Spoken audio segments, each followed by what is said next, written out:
Good evening and welcome to this special business meeting of the Borough Council of the Borough of Gettysburg. All please rise for a moment of silence and the pledge.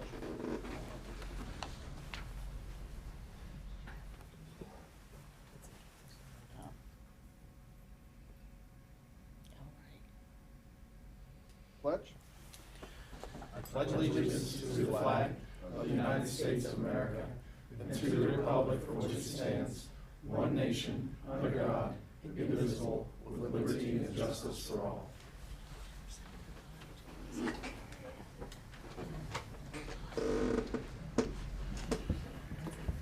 Okay, just as a note of clarification, I called this meeting this evening for the purpose of adopting revisions to our civil service rules and regulations.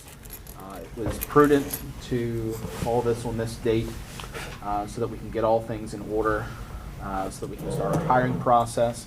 Our goal is to hire police officers and or police cadets as such that if required they can attend Police Academy to begin July 5th. So it's a tight timeline, but in order to get that timeline started, we need to adopt these changes to the rules and regulations. So with that, can I have a motion to approve the special meeting agenda as presented? So moved. Second. All right. Motion Mr. Moon, second Mr. Lawver. Any questions or comments about the agenda? All in favor, please say aye. Aye. Aye. Any opposed? Okay, we have our agenda. Seeing no public for public comment, we'll go on to our current and old business. The first is the amendments to the civil service regulations. So you received in your folders a marked up and a clean copy of this. Essentially, what this does, these alterations change the civil service process so that an individual does not have to be Act 120 certified, or I would use the phrase, or eligible for certification, because what happens is when you leave a police academy, you're deemed eligible for certification. You have to be employed, engaged in employment first, or offered an employment prospect. This would change it such that our qualifications are not requiring that, so we're intending to send police cadets, as they will be called, to the academy. And that will likely be at Hack, but it could be at other locations through the years. There are police academies at a few different locations within the state. And the chief has been helpful with, helping us navigate the where and when and the various options that we have. So if we can have the motion, then we can have questions and discussion. I'll make a motion to adopt a resolution approving the amended rules and regulations for the Civil Service Commission of the Borough of Gettysburg, Pennsylvania, as adopted by the Civil Service Commission and presented by the Commission for approval by the Borough Council. Second. Okay, we have a motion and a second. This would be an appropriate time for any questions and comments that we have. Yes, Matt. I want to say that this is, Wes summarized this very succinctly, but it was not a succinct process. A lot of moving pieces had to fall into place, and your leadership on this has been really invaluable. Chief, I want to thank you for your participation in this process. We want to get these folks hired for you as best we are able to, and thank you to the manager and to the secretary for your help as well. I'm sure we'll be calling on you both extensively as we work to get this process resolved in an expedient manner. So thank you all. And just to put it kind of in the long form of what the qualifications will be for an entry-level patrol officer, applicants shall possess a diploma from an accredited high school or a graduate equivalency diploma. Applicants must be a United States citizen, physically and mentally fit to perform the duties of a police officer. They must be 21 years of age. They must possess a valid motor vehicle operator's license issued by the Commonwealth, because our police officers have to be able to drive the cars. We don't have a walking-only contingent. And then they will have to be recommended for certification through a MOPEC police officer course prior to their swearing would be the correct point there. Any questions or any other clarifications, Chief? Is there anything you want to add to this? Just that I think that you did a very good job, as Matt said, and I wanted to thank you personally for taking leadership on this. Matt was spot on, that you've driven this and done a very good job. I'd like to say that there's some things in the regulations that are kind of overarching, that if they don't pass the academy, or if they don't pass the certification test or something along those lines that's not specifically spelled out, we can still separate employment at that portion, because there is a catch-all in there that says they must be certified by MOPEC. So I think that's the only thing in the summary you didn't point out. Yeah, there are, I should clarify, just this all came through Labor Council, and we do have all the appropriate protections for if someone cannot complete the academy. And our next motion will handle their compensation and how they are handled as an employee. This will begin very soon. I mean, I think we're basically ready to begin advertising tomorrow. And I believe I'm looking here for it, but I believe our date was April 28th was our application due date. If we hire a non-certified person and have to send them to the academy, our specific target date would be June 24th, which is a pre-start meeting, a required meeting for the Harrisburg Area Community College Police Academy. And that's the evening of June 24th. So I think that's the way the process was geared when I sat to the civil service meeting, to try to get us to meet that date. And it's going to be a lift, but we can do it. Yeah, there is a physical agility test and a written test, which will be given on the same day in the same area at HAC in Harrisburg. There will be a break, and then candidates that pass those two tests will be assigned to one of two oral review dates with the panel. And then in this case, the physical agility is a pass-fail, and the written and the review scores are merged. There is a passing score of 70, but then it is a ranked list, which will then come to this council, and we choose from the top 3. If there is a veteran, we have to hire the veteran. But in this case, we're looking to hire 2 of the 3 in this circumstance, which is a little unusual. Any other questions? All right, I'll call the question. I'm sorry. Go ahead. You know, Yes, just please do. because we had not an in-depth conversation, but we did talk about trying to diversify our department. And so how does that work with the hiring a veteran first, if we're looking for people of color and women, and how do we, Spanish-speaking officer, for example? I think that is really important in this department, in this community. How do we reconcile that? How does that work? So, yeah, I mean, the veterans preference component is part of the rules and regulations. Yeah. And that's open to alteration. That's not part of the alteration proposed here. A big part of attempting to diversify the department in this scenario, I believe, is opening this to people that are not certified. That's one of the reasons to broaden the Right. applicant pool. But I certainly understand your sentiment, and that's something that could be discussed. At what level? Where would it be discussed? I mean, it's something that, really when it comes down to it, the Civil Service Commission is an appointed body. This is the political body that makes those types of decisions. The Civil Service requests that we make changes, but this council actually makes the changes. Sure. You know, from the types of things that, when it really comes down to Mr. Sanders and Mr. Heyser, they're looking at with the alterations we made here are making sure that the mechanism can operate, is really what it's centered around, not the political decisions of, what is done to affect the candidate pool. Okay. Thank you. No, that's fair. It does have an impact, it certainly does. Other questions or comments? All right, if If not, I call the question. All in favor, please say aye. Aye. Aye. Any opposed? All right, that moves us on to the Police Academy Cadet Compensation and Agreement. This is an important component part. Police cadets are not qualified upon hiring to be members of the Uniformed Police Officers Union.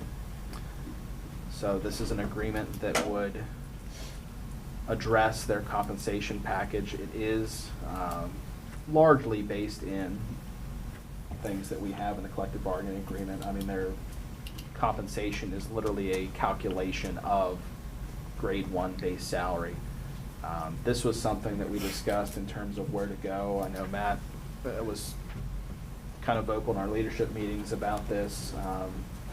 There are different packages that are offered by different municipalities. This package includes an 85% of that grade 1 base salary, and the discussion centered around the notion that we want to make sure that we're competitive. So they varied. Some you would see go down to 75% or perhaps even lower than that. I don't know that there were any higher than this. Maybe there were a few that were 90. But this seemed to be a number where we could be competitive. Yeah, ideally, we might be able to find Act 120 certified candidates, people who've already been sworn, perhaps. That would certainly obviate the need for us to pay for somebody's academy training. But if somebody is going to go to the academy on our behalf, they still need to pay their rent and pay their bills and eat food. So we want to make sure that they're paid a competitive wage so that Gettysburg is an appealing place for them to come work. That was my position. Yeah, and a lot of this centers around practices that are fairly common in this scenario, where you could have an academy day that goes long, an academy day that goes short. It eliminates things like overtime as a part of the compensation. It does include a health insurance benefit. We discussed that, and I felt it was important that if we have people that are going to give up other work to go pursue this profession, that they have health insurance and they're taken care of. So I guess we should have the motion, and we can have further discussion that if needed. I'll make a motion to approve a specified, I'm sorry, do I read the statement of clarification as well, Harry, as part of the motion? No, you don't. Sorry, excuse me. A motion to approve a specified police cadet compensation and provisions employee summary for purposes of enabling the borough's hiring and employment of police cadets for attendance at the police academy in order to qualify for and receive Act 120 certification as a police officer. Second. Okay, we have a motion and a second. Are there further questions or discussion related to the compensation package? I would just make a comment, kind of in line with what Ms. Lawson said, that diversity and representation is absolutely very important. I don't think anyone disagrees in this room about that. This is an opportunity here for anyone out there to take the testing, be hired as a cadet, get the training, and hopefully move to Gettysburg and become a police officer for the borough. So I agree with you, Ms. Lawson, that we should definitely have diversity. I think female officers, I think officers, people of color, it's very Spanish speaking. I agree with you.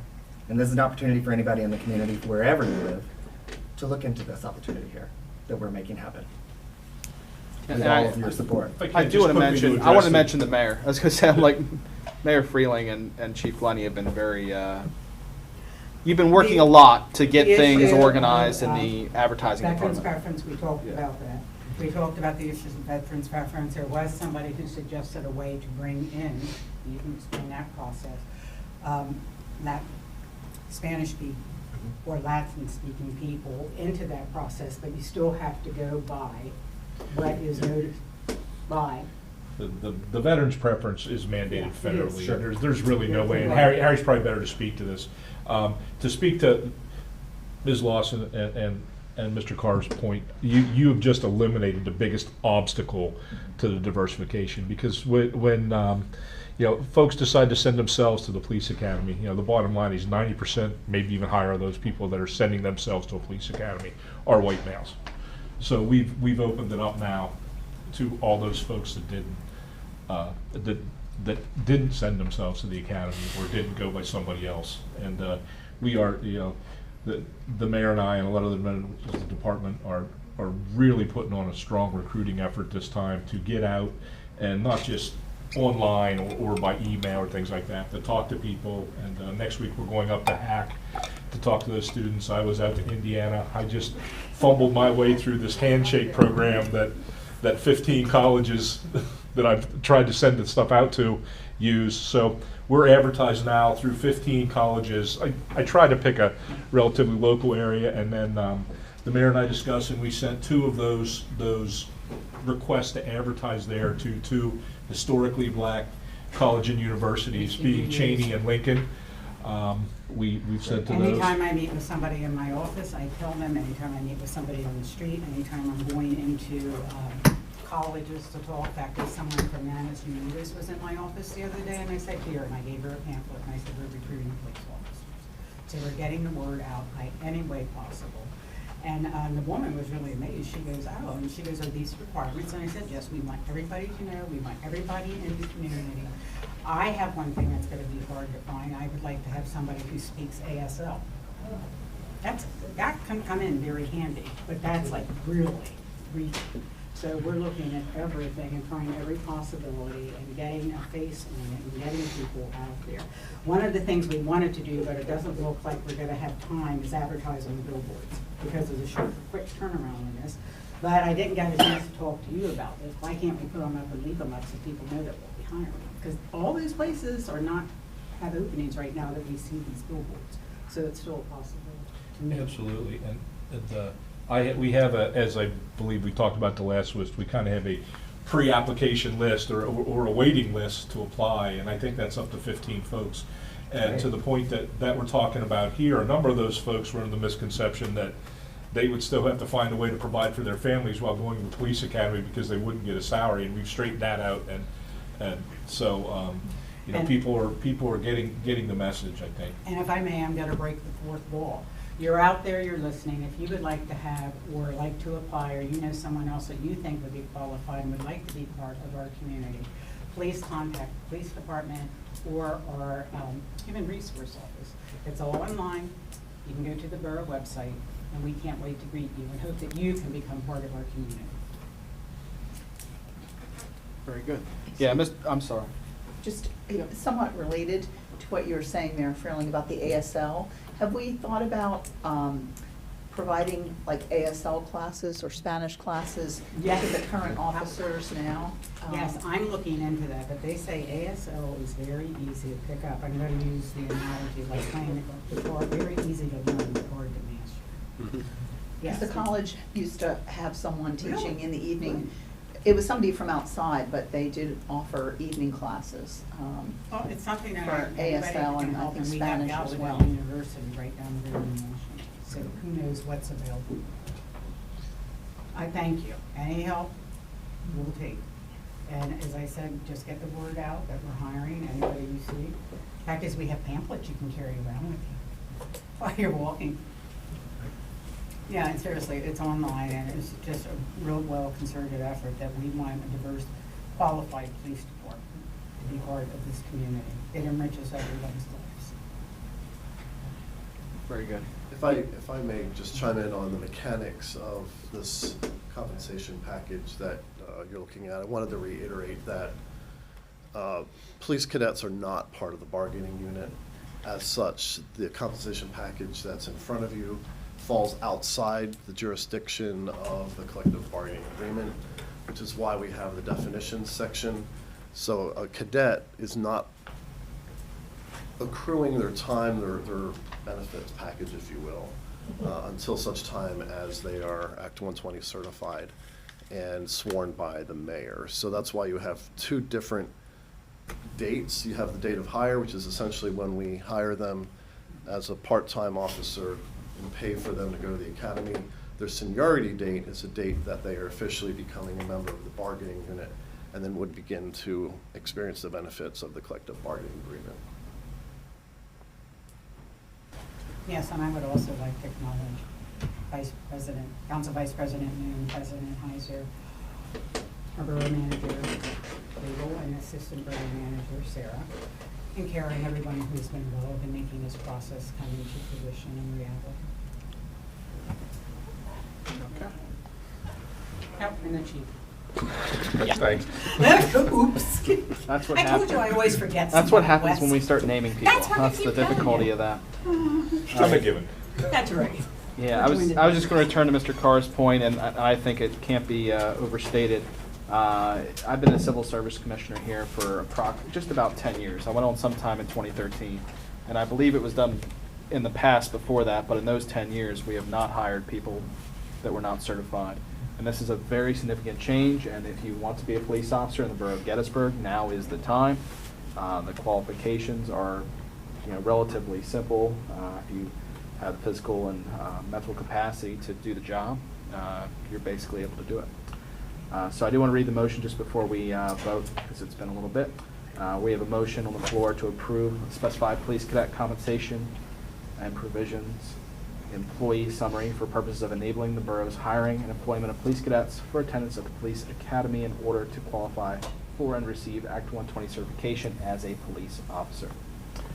Any other questions or comments? Not all in favor, please say aye. Aye. Any opposed? All right, very good. Is there any public comment related to the alterations to the civil service regulations for hiring of police cadets? Okay. We will adjourn, and we will have our first hearing in approximately 6 minutes.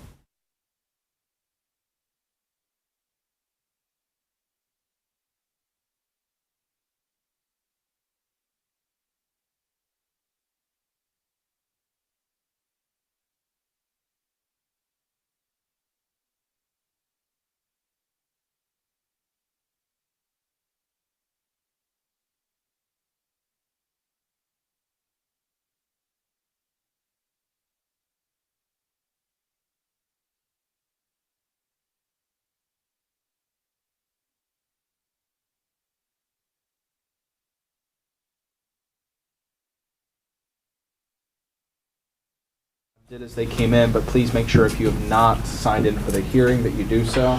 Now would be the opportune time to do that. Go ahead and call this public hearing to order. This hearing will deal with matters related to the zoning text amendment proposed related to the establishment of event venue as a permitted use in various zoning districts. The format here will be, I would ask that when you want to speak, when we go to the hearing of the public, that you use the podium, that you give your name and your address, and that you restrict your comments to 5 minutes. It's my intention to continue until we have heard everyone here. And if we have any questions related to that, we can deal with that as they arise. Okay? So, who would like to speak first? Okay. Use that helps.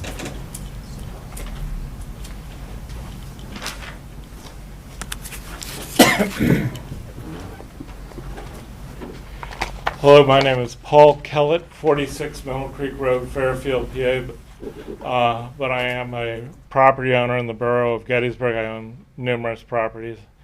I'm very concerned about this because there are no use standards going along with an events venue. Use by right. My reading of this ordinance is I could create on my spot essentially a 10,000 square foot dance hall. Pack into that a $500 extra fee and have a dance hall all night because you guys can only $500 for a zoning violation. There are no parking requirements on this. I find it strange also that I can't have a church, but I can have a church-like facility, and the church is actually has a parking requirement of 1 space for every 5 seats. There's no maximum number of indoor guests in this. It's a limit of 100 outdoor guests. But if I build a 10,000 square foot facility, I could have music all night long. You probably wisely prohibited bed and vacation rental uses in this same district, but I could buy 2 of those houses, create an events venue, and have the same thing happening over again. I could, on the East Lincoln, I could do the same exact thing that you were acted to prevent, and it would be a use by right, so there would be nothing you could do about that. This is very concerning to me, especially the parking issue, because I'm going to lose a lot of parking because people, there's no requirement to have parking, so they're going to park in my driveways, they're going to park in my lot, and that's something that I'm going to have to, I can't even call the police about because it's a private parking lot, and so I'm going to have to call a tow truck or something. So I'm going to have to be there patrolling that. And I think it's also weird that there's no noise requirement, unlike if my tenant gets upset about the noise from the events venue and blasts music to compete, I have to evict the tenant after 3 times of this. But there's no standard you put in this for the events venue for disturbing my tenant. My tenant can't do the same thing as your events venue can. The other issue is you're in close proximity to a lot of churches. They're going to have services, and the events, there's no time limit on that. They could be blasting music and using the parking of those churches when there's solemn events such as funerals, etc. I really wonder why you have a different standard for a religious facility. I wonder if it's even constitutional. I think you should talk to your solicitor if it's events venue. How's this different than a place of worship in terms of actual use other than the religious function?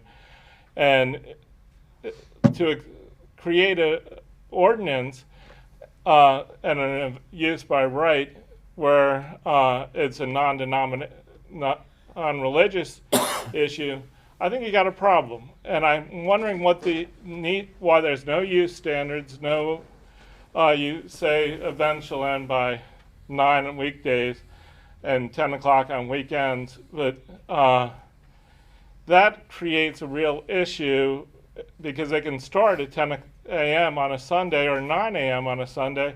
This could be rented for a beer party. The events venue can be rented as a beer party. They actually suggest that weddings and such shouldn't be there because churches often do weddings. Churches often do memorial services, and it says don't do that.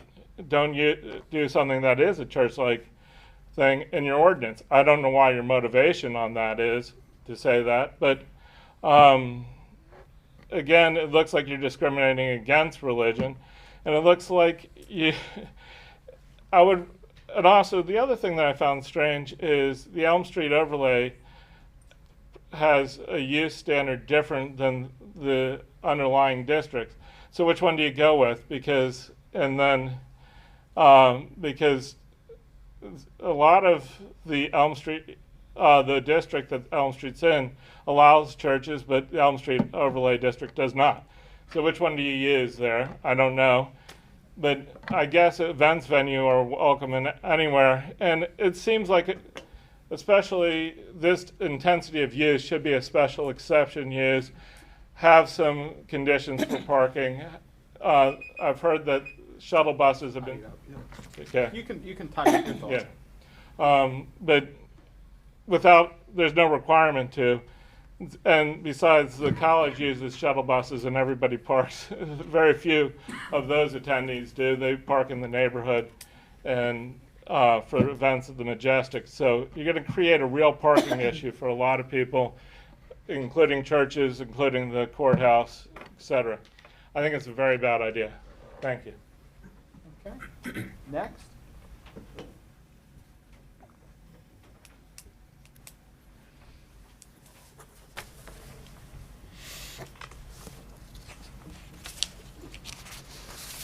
My name is Rosemary Maher. I live at 44 West High Street.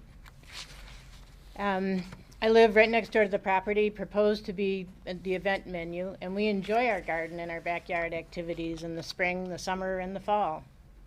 We also enjoy windows open whenever weather permits. Although there are churches on West Street, all properties, with the exception of the law office, are adjacent to the English property are residential. There are row houses and an apartment building directly across on West High Street. On South Washington Street, an apartment building and townhouses line the street heading south on both sides. This is a very dense neighborhood for several blocks to the west and the south. Unlike Colt Park, a neighborhood of single-family homes with front lawns, backyards, sometimes side yards, the borough, in a very densely populated area, is looking at revising the zoning to allow a major commercial use. Colt Park is moving toward eliminating the commercial zoning to halt the possibility of B&Bs and vacation rentals, as well as other commercial entities. How is this fair in the same ward? What makes the residents of Colt Park more worthy of a quiet, undisrupted residential neighborhood than the South Washington West High Street neighborhood? We have spent a year discussing options to lower the impact on the neighborhood by limiting the number of events per month, closing times, etc. In September, there was a culmination of months of discussion that was presented. We had 2 outdoor events per month, limited to Friday, Saturday, and/or Sunday. The event closing was 9 o'clock on Friday or Saturday, cleanup completed by 10. Sunday, closing at 8, cleanup by 9 o'clock. Events would be scheduled based on special exception in accordance with the Elm Street overlay and would be a limitation of 2,000 square foot space. There would be an annual management plan to be reviewed by the borough zoning officer. There are provisions for security, sanitation, refuse disposal, and other appurtenances applicable to outdoor activities associated with events held at an outdoor site. On January 23rd, somehow between September and January, all of this got revised. It eliminated all boundaries. There were no restrictions on the number of outdoor events that could be held. Could be any day of the week. Events could be scheduled by right, eliminating the need for special exception as outlined in the Elm Street overlay. 2,000 square foot limit was removed, also included in the Elm Street overlay. The only guideline is that there would be fewer outdoor venues than indoors. I have no idea how that would begin to be measured. Closing time from noise was extended to 10 o'clock, all activities including cleanup by 11, and no reference to adequate restrooms or ADA requirements. After months of discussion, the only restrictions are the borough regulations that are already in place. No idling buses, and closing time for outdoor events, 11 o'clock. How can this be okay? I've heard it mentioned in past meetings this will be good for the neighborhood, but no one has been able to clarify that statement. If you would, please clarify for me and my neighbors what the good we can expect from this experience. Another major issue that I see is whatever occurs with this property will be passed on to the next owner should a sale of the property occur. As we're all aware, there are properties owned by people and companies that do not reside in the borough, and they don't have to be a resident of the state of Pennsylvania, in which case it becomes all about the money, and they're not going to care about the residents. Okay. Next.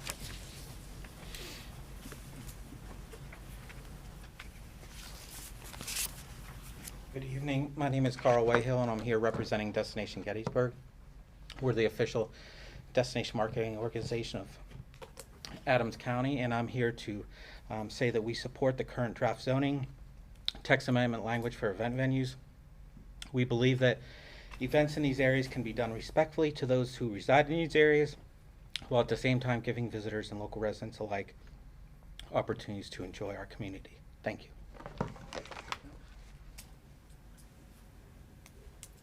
Next.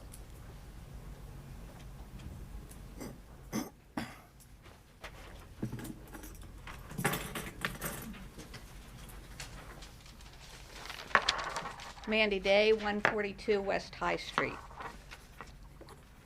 I'm here once again speaking against the event venue. It is so disheartening to hear that after hours of previous discussion of the guidelines for this venue, everything has just been tossed aside. Another issue is Colt Park is eliminating the commercial activity, and yet you want to impose this upon us. Why are we less deserving? You have voted on and passed a non-discrimination ordinance that all persons be guaranteed fair and equal treatment. But you are ignoring that because we don't live in the single-family homes with the big yards. We're in row houses and multifamily homes. It is said here before that I don't want to tell someone what to do with their own home or business. But that's what you just did in that non-discrimination ordinance. You voted to protect us. You voted to stand up for us. You voted not to discriminate against us.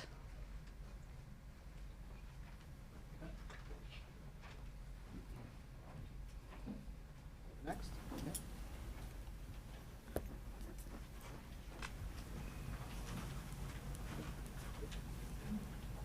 Hi everyone, I'm Charles Strauss, 43 West Broadway, and I'm here as chair of the Gettysburg Planning Commission. Gettysburg Planning appreciates our independence from the Gettysburg Borough Council, but we also appreciate when we work together, and we took seriously this role to provide comments as you consider this ordinance change.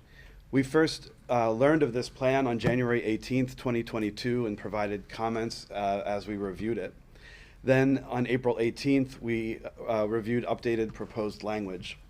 Somewhere between April 18th and February 21st, 2023, it went from an application for one parcel to an ordinance text amendment. And somewhere in those months, the recommendations that we made seemed to either be revised or be maybe ignored, or I'm not sure what the best word of it, but somehow they went missing in the discussion. So when we received the ordinance amendment language on February 21st, we maintained our support for the events venue as an addition to the zoning ordinance. But we wanted to also advise on some other measures in the ordinance that, if revised, would perhaps be more beneficial to the whole borough of Gettysburg. And so we made those revisions known on February 21st, and we reviewed them a second time and passed it unanimously on March 20th, just last week. So I believe you have our memo from Carly Marshall dated March 26, 2023, that identifies our support of an events venue use to accommodate commercial venues specializing in hosting or leasing space for indoor and outdoor events on private property. And there's more language to that. So we support this. But then we have suggested a few items in Section 2, Section 9, and Section 4, where we wanted to reintroduce, in some cases, our initial recommendation. And then in other cases, our recommendation had evolved after the community discussion that has gone on for the last year and after our own research into this topic. We were particularly concerned that we could not find a zoning ordinance for a community of our size and with our density that permitted this type of use. So that motivated us to suggest a little more caution as you move forward, and that is why we have suggested, Planning Commission has, to make this an events venue use by special exception and not by right. So let me read this and then I'll conclude, which is, I think, the most important part of our suggestions to you. This comes under Section 2 to Section 8, districts permitting events venue use. The Planning Commission recommends revising the amendment to permit the events venue use by special exception in the Elm Street Overlay District in consideration of the use involving outdoor component in a high-density residential district. The Planning Commission noted that it is unclear why the Elm Street Overlay District would be treated with less oversight for this use than the ROR, a district we all know very well from discussions over the last few years about what the ROR is all about and where it sits in the community. And why the ROR would have less oversight, because in your ordinance you suggest that by special exception. I'm sorry, why that would have more oversight than Elm Street, which you have listed by right. So we would suggest returning all of the districts where the events venue would apply to special exception and not by right, but still with support that that is a process that people can follow. In consideration of the potential outdoor nature of events and in consideration of the newness and uniqueness of this use, Planning Commission recommends moving forward with caution and revising the amendment to permit the events venue use by special exception in all currently proposed zoning districts. And you should have a list of the 1, 2, 3, 4, 5, 6, 7, 8, 9 where we concluded we think it would be appropriate. I'll let the other comments speak to themselves about the tents and the time of noise, when events must cease making noise and when events must cease cleaning up. And leave it at that, but thank you for your time. Next.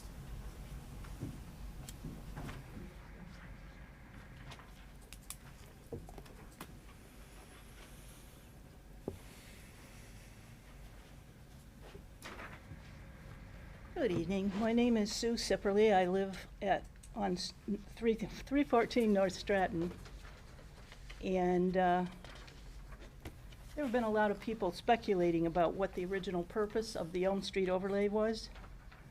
At the February 23rd, 2008 public hearing, and I was in attendance, about proposed zoning changes, Tom Comita, the zoning consultant, said the purpose of the Elm Street overlay is to promote the development and redevelopment of a residential neighborhood adjacent to a commercial district, according to the Elm Street project plan.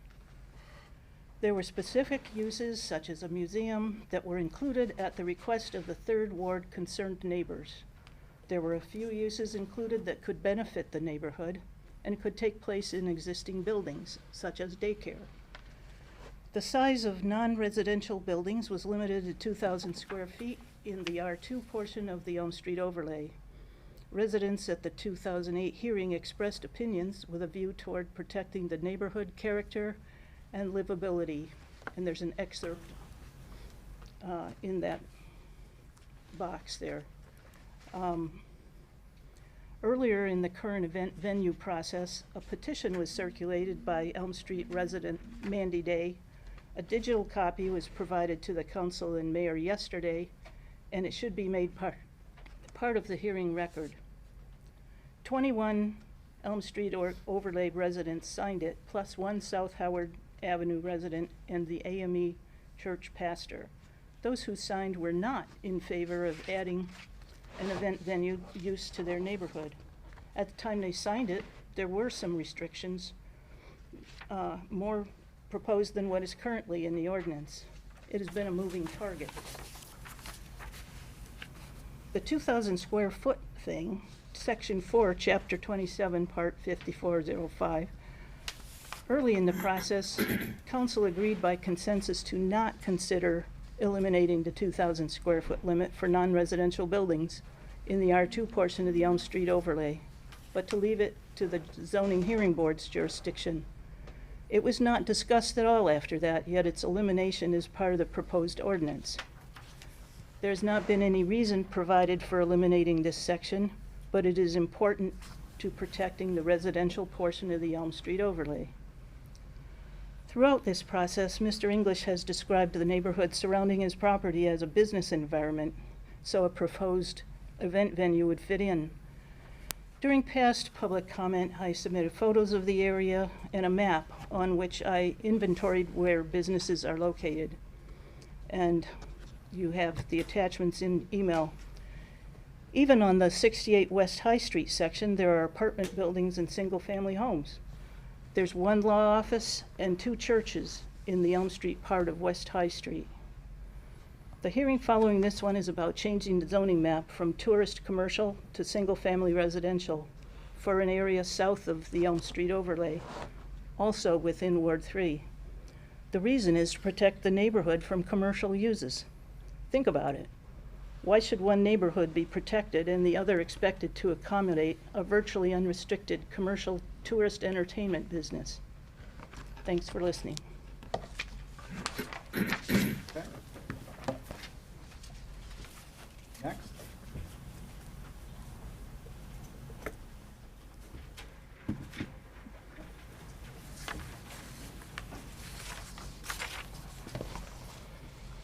Good evening. My name is Scott English. I'm a business owner at 6668 West High Street in Gettysburg, the Gettysburg Academy. I'm requesting that the Borough Council adopt the subject draft ordinance as written and without further delay. I'm excited to move forward to offer a safe, family-oriented venue that can serve locals and visitors. The amendment will allow locals and visitors to experience one of the most historic and iconic properties in the borough by opening its doors to the community. Sharing history and bringing positive impact of tourism is part of maintaining, preserving, and sustaining both Gettysburg and Adams County. Things that the Central Adams Joint Comprehensive Plan of 2019 and the Elm Street Plan both promote for a block that already has, as you've heard, 3 churches, rehabilitation facilities, and lawyers' offices. We've discussed this zoning text amendment that I applied for more than a year and a half at over 30 public meetings. And it's time to move forward. We appreciate everyone's hard work and look forward to offering unique events that create memorable and meaningful experiences that continue to bring families back to Gettysburg. This is good for Gettysburg. Never intended as a residence, the Gettysburg Academy was constructed as Adams County's first public school in 1813 and has served as the Lutheran Seminary, Gettysburg College, the Heyser Female Institute, the Tourist Home Motel, President Eisenhower's personal garment repair shop, and as a residence. This amendment will allow for another chapter in the Academy's history while educating visitors on a unique past of this property.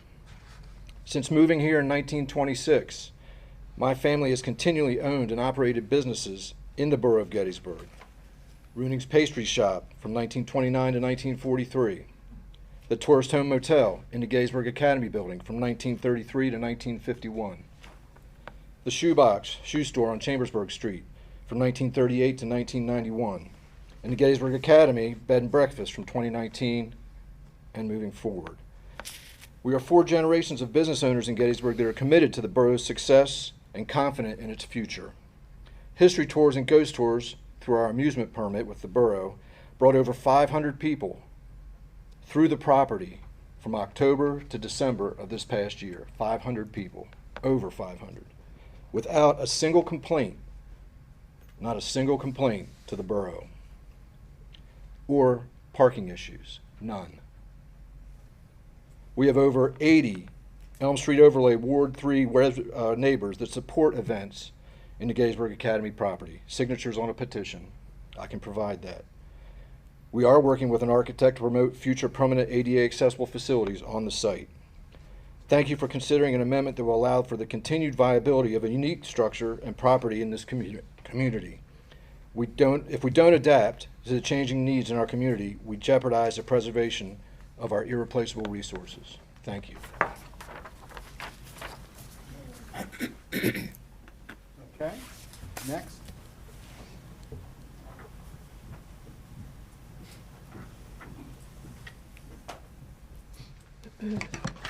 Hi, my name is Chris Webb. I reside at 242 South Howard Avenue since 2002.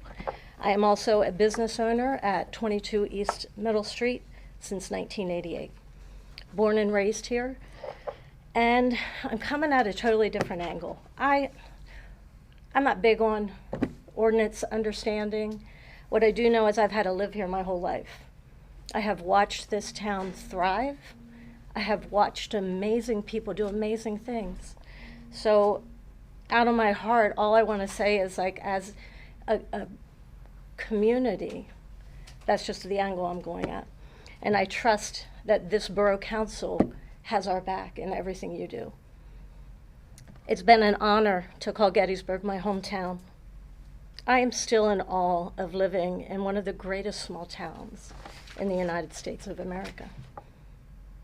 And Chad Allen Carr, thank you for what you add to our town. I only saw the Elks Lodge as the old Elks Lodge building where I attended weddings and class reunions. Yet you saw a community theater. Then the old Moose Lodge. Linda, she saw a beautiful restaurant called the Upper Crust. We had 4 fires that destroyed major local businesses. The Gettysburg Hotel in 1983. I watched it burn down. The Ragged Edge in 2000, along with the chapel beside it, I watched it burn down. The pub and restaurant, my dear friend, I watched it burn down. And Town and Campus. I'm a hair salon. I've had a hair salon. It's my business people. I watched it burn down. And they all vowed to rebuild, and they did. We have the Wallaces. Lark, 2011, opened. Then beautifully, the Nerd Herd, 2016. Nick, their 16-year-old boy, they allowed him to learn what small business was. They said, we have our leased property, because she just moved, Lark, to the town square. And she says, okay, we're going to teach you and your friends. Now open up a small business with what you love, and we will help you. Her husband, oh man, 2021, Scott, opened up. They moved here, and we gained 3 beautiful businesses. Every business owner in this borough has a story.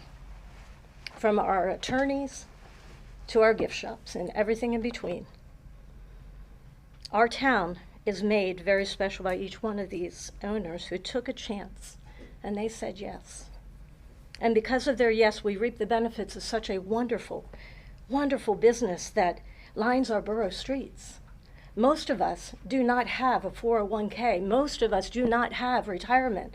Most of us gave all of our money to open up what we call small business in this town. In 1863, following the Battle of Gettysburg, it changed this town forever. It changed it forever. We became a community in 1863 that had to learn to thrive when tragedy was in every street of Gettysburg. It wasn't exclusive to the tourism. It was Colt Park. It was every street. I live on Howard Avenue. It was named after General Howard. I know the stories of our town because I value where I live. May we never forget the power of working together, because that's what it took in 1863. The citizens had to work together to rebuild. On behalf of Scott and Deborah English and the Gettysburg Academy on West High Street, let us support our visionaries that make Gettysburg streets attractive to all. Our small businesses remind me of Michelangelo. A slab of marble sat for 25 years. 2 artists said it was useless and full of imperfections. This slab of marble remained neglected until Michelangelo was called to duty. He was 26 years old, a gifted artist of his time. He was 1 year old when that slab was said, you're useless and imperfect, lay there for 25 years. But this precious man, he accepted the challenge with enthusiasm, as 2 others said it was useless. He created the statue of David, one of his most breathtaking masterpieces that still remains today. Michelangelo spoke of this slab of marble in these quotes. I saw the angel in the marble and carved until I set him free. The sculpture is already complete within the marble block before I started my work. It is already there. I just have to chisel away the unnecessary material. I created a vision of David in my mind and simply carved away everything that was not David. Everything blocked, and I will finish. Every block of stone has a statue inside it, and it is the task of the sculptor to discover it. Visionaries called small businesses have made Gettysburg what we are today and what we will be tomorrow. I believe on this hallowed ground of Gettysburg is a land that awakens a creativity in people who dare to try. I believe we are at a crossroad as a people. We need to once again ask our neighbor for a cup of sugar, neighbor knowing neighbor again. They are what boost our economy. Following the 3-day battle in 1863, we were marked as a town for tourism at that very moment. We are a special people and a special town. And I want to thank you, Borough Council, for your tireless work in making our town a remarkable place to live. And our borough ordinances and laws hold every resident and business owner to a high level of order and accountability. And I have trusted in this process as a borough resident and a borough businesswoman. And it has never failed me. So thank you. Next.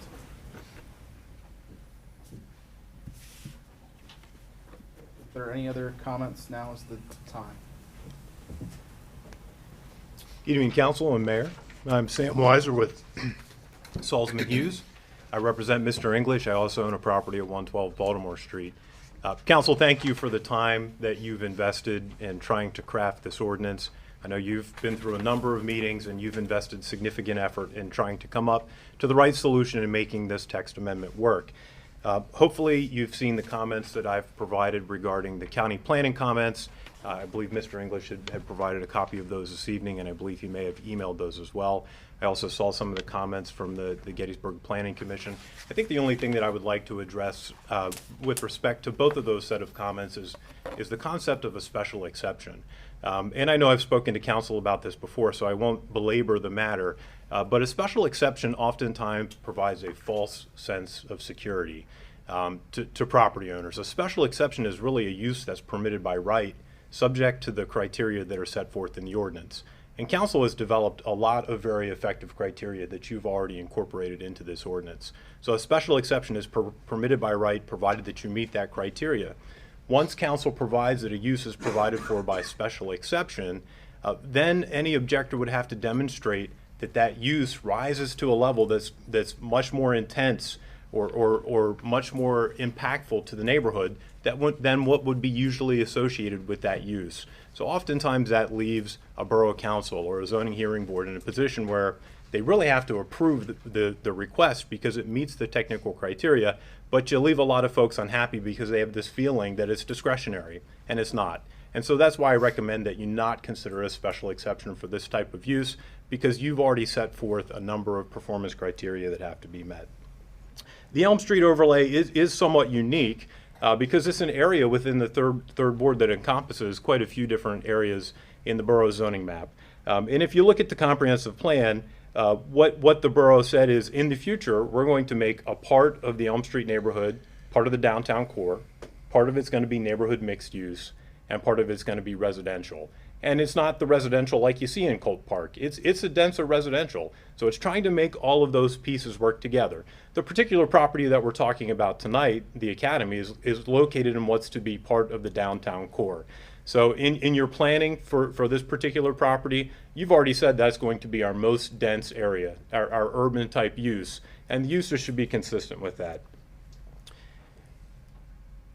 The purpose of the Elm Street neighborhood, and I know we've heard kind of conflicting purposes, but the purpose as confirmed by the borough's prior Elm Street neighborhood coordinator is to advance businesses just as these. And if you look at the Elm Street plan, it references the need for adaptive reuse of historic properties and trying to open up those types of historic properties to tourism as well as use by others. The amendment that's before you tonight is consistent with your comprehensive plan. It's consistent with the goals of the Elm Street neighborhood. Council's motivation for the amendment are appropriate. I have no concerns about the constitutionality of the amendment, and I would ask you to please take action this evening to approve the amendment as presented. Thank you. Next.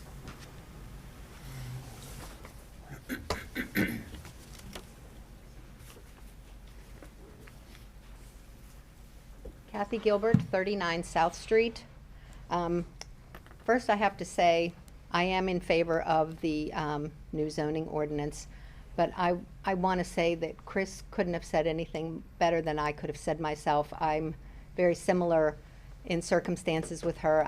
I started my small business in Gettysburg on Chambersburg Street and had to apply for all of the appropriate licensing, etc., as anybody else does that comes in here. And I was just like floored by everything that she has said this evening, and I couldn't have said it any better myself. She's actually much more eloquent than I. But one of the things that I'm concerned that the council would actually look into and consider this past summer, when somebody wanted to allow to have chickens in the neighborhoods and allow people to raise chickens. And with that, it only brings vermin and smell and noise. And I know that most of the council members were not necessarily for that, but just the fact that it was even introduced to me was really quite disturbing. And it has no good in a dense neighborhood as we have in our area in Third Ward. And the only other thing that I'd like to say about all of that, if anyone knows the Englishes and has seen the care that they have put into the property that they're proposing for an event venue, should know that they are going to be careful with the neighborhood as well. They've put much care into the home and the property, and they will keep that care. That care is in good hands with them. Thank you. Okay, next.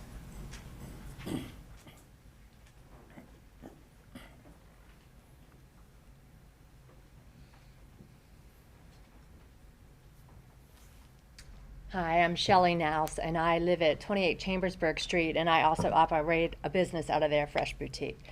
I am for this amendment to go forward, and along with Chris, you said it very well. I actually took a picture. I was in Bethlehem this weekend, and there was some construction going on there, and it said, "A bold move to the future with a clear nod to the past," which I thought was very visionary, was the word I was going to use. That I also think is what they're doing with the English property. I had the occasion to go there last week. It's absolutely beautiful. It's renovated inside. And I know how much time and effort I put into my building to take care of it. I live there and I operate a business out of there. And you're surely not going to let people damage the neighborhood or do things that are unsightly to the property. And I think that that's very important. I know I work very closely with my neighbors. It's not ideal that I have a church beside me and the Democrat office. No offense to religion or politics, but the whole point being, I always think that the more retail that is side by side on a street, the better and more thriving our community is. And I would know that an event venue would also bring a lot more business to Chambersburg Street. And on winters like we just had, it's very important to have people here every weekend and to have people in our downtown area to help our businesses survive, because it gets pretty slow in the winter. Anybody who has a retail business can attest to that. So I'm very much for it, and I thank you for your time. Next.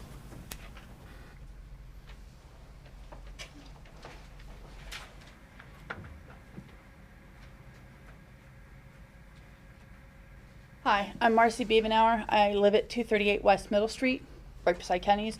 I also run Gettysburg Print and Frame.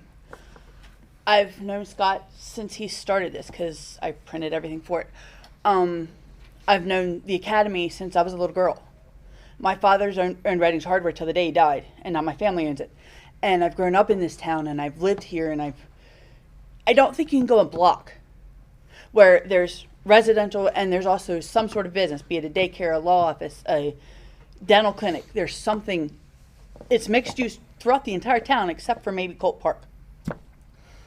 And I really think that letting the Academy have the events there and do what he wants to do will only be beneficial to the town and to the tourism industry that we all live on. And as Shelley said, the winter's not a great time. We did pretty good in December. January and February we're still kind of slow. And Chris was ridiculously eloquent, as she always is, and had very good points. And I really agree with all of them that we really need to let him or allow him to have the events there. And I don't believe that he would be so callous as to damage the neighborhood or cause chaos in the neighborhood. I think he's very aware of what neighborhood he's in, and that he would need to be cautious of that and would not deliberately annoy people as much as all of this for the past year and a half has. But I do agree that he needs to be allowed to go forth with this. That's all.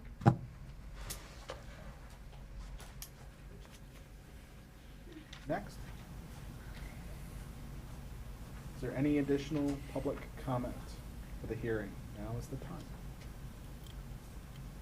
Okay, if there is not, just as a matter of procedure, so everyone understands what will be going on this evening. So this evening, we will have a work session. It will commence at or after 7 p.m., depending upon the next hearing that we have to go through. During that work session, on the agenda, there is an item for discussion of both the event venue zoning text amendment and the map amendment. We will not be voting this evening. However, we're essentially at a fork in the road, if you will. There are two ways to proceed here. We can proceed with the draft as is, which would be voted on at a regular Borough Council meeting. And that would be a majority vote, right, up or down. There are 7 members of the council. The other option would be that if we made alterations to the draft, if that were to occur, it would require, correct me if I'm wrong, but an additional public hearing, and then the proper gap until we had a vote on said ordinance. So my role here, really, when we get to that work session this evening, while it's not a voting meeting, it's to try to ascertain if there will be a majority to push forward, and if it's not clear, kind of the default would be that we would vote on the ordinance at a publicly advertised meeting, and we voted up or down, and then we proceed from there. With that, we are going to adjourn this hearing, and we will move to the zoning map amendment hearing, which concerns the area of Johns Avenue. What was Shelley's last?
All right, so this public hearing, if you were here for the previous public hearing, when we wrap this one up, if you would be willing to sign in again on the other public hearing sheet, that can be very helpful with the minutes as Ms. Stoll tries to process those. But this concerns the proposed zoning amendments. This is a map amendment to reclassify certain parcels from the tourist commercial to the R2 zoning district, and those parcels are on Johns Avenue. So this will proceed in much the same fashion. If you were not here for the previous hearing, what I've been asking people to do is to use the podium, give your name and address, and to limit your remarks to 5 minutes. So, does anyone have a comment related to the rezoning of the parcels?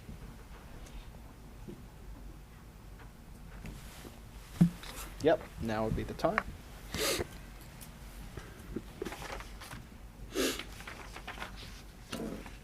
Charles Strauss, again with the Planning Commission. Much more succinct recommendation here that we reviewed the proposed zoning map amendment reclassifying the 49 properties from TC to R1, and we recommend the adoption of the amendment to protect the existing residential neighborhood from the encroachment of commercial uses. We also, just for further recommendations, would ask you to consider measures in the future that would allow for increased density for houses, for housing uses in the future. Thanks. Okay. Next, any additional comment related to the parcel reclassification?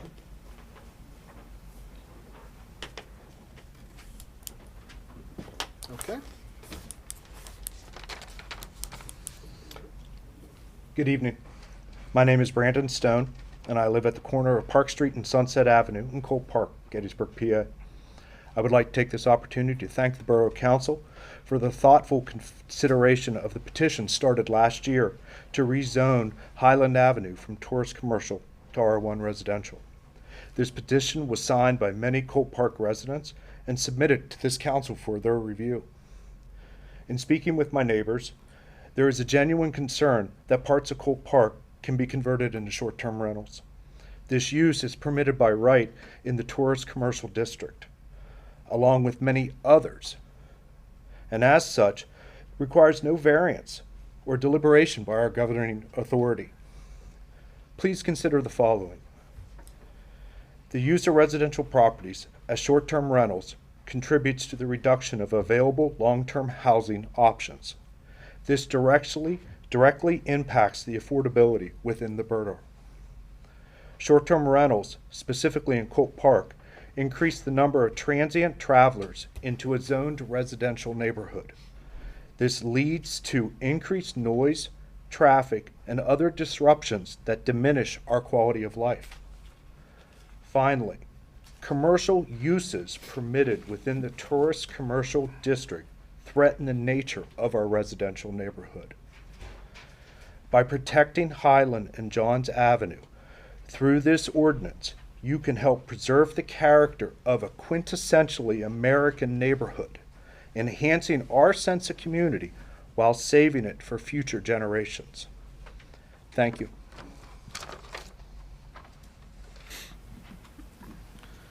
Is there additional comment about the reclassifying of the parcels?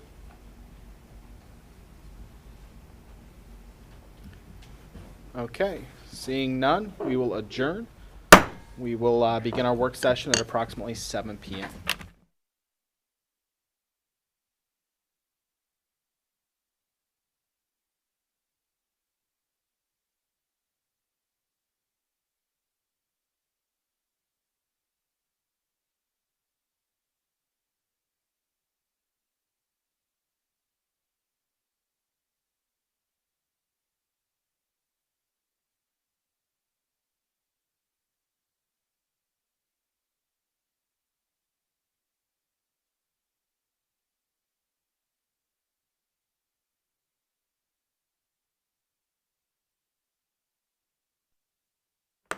All right, good evening and welcome to the monthly work session of the Gettysburg Borough Council.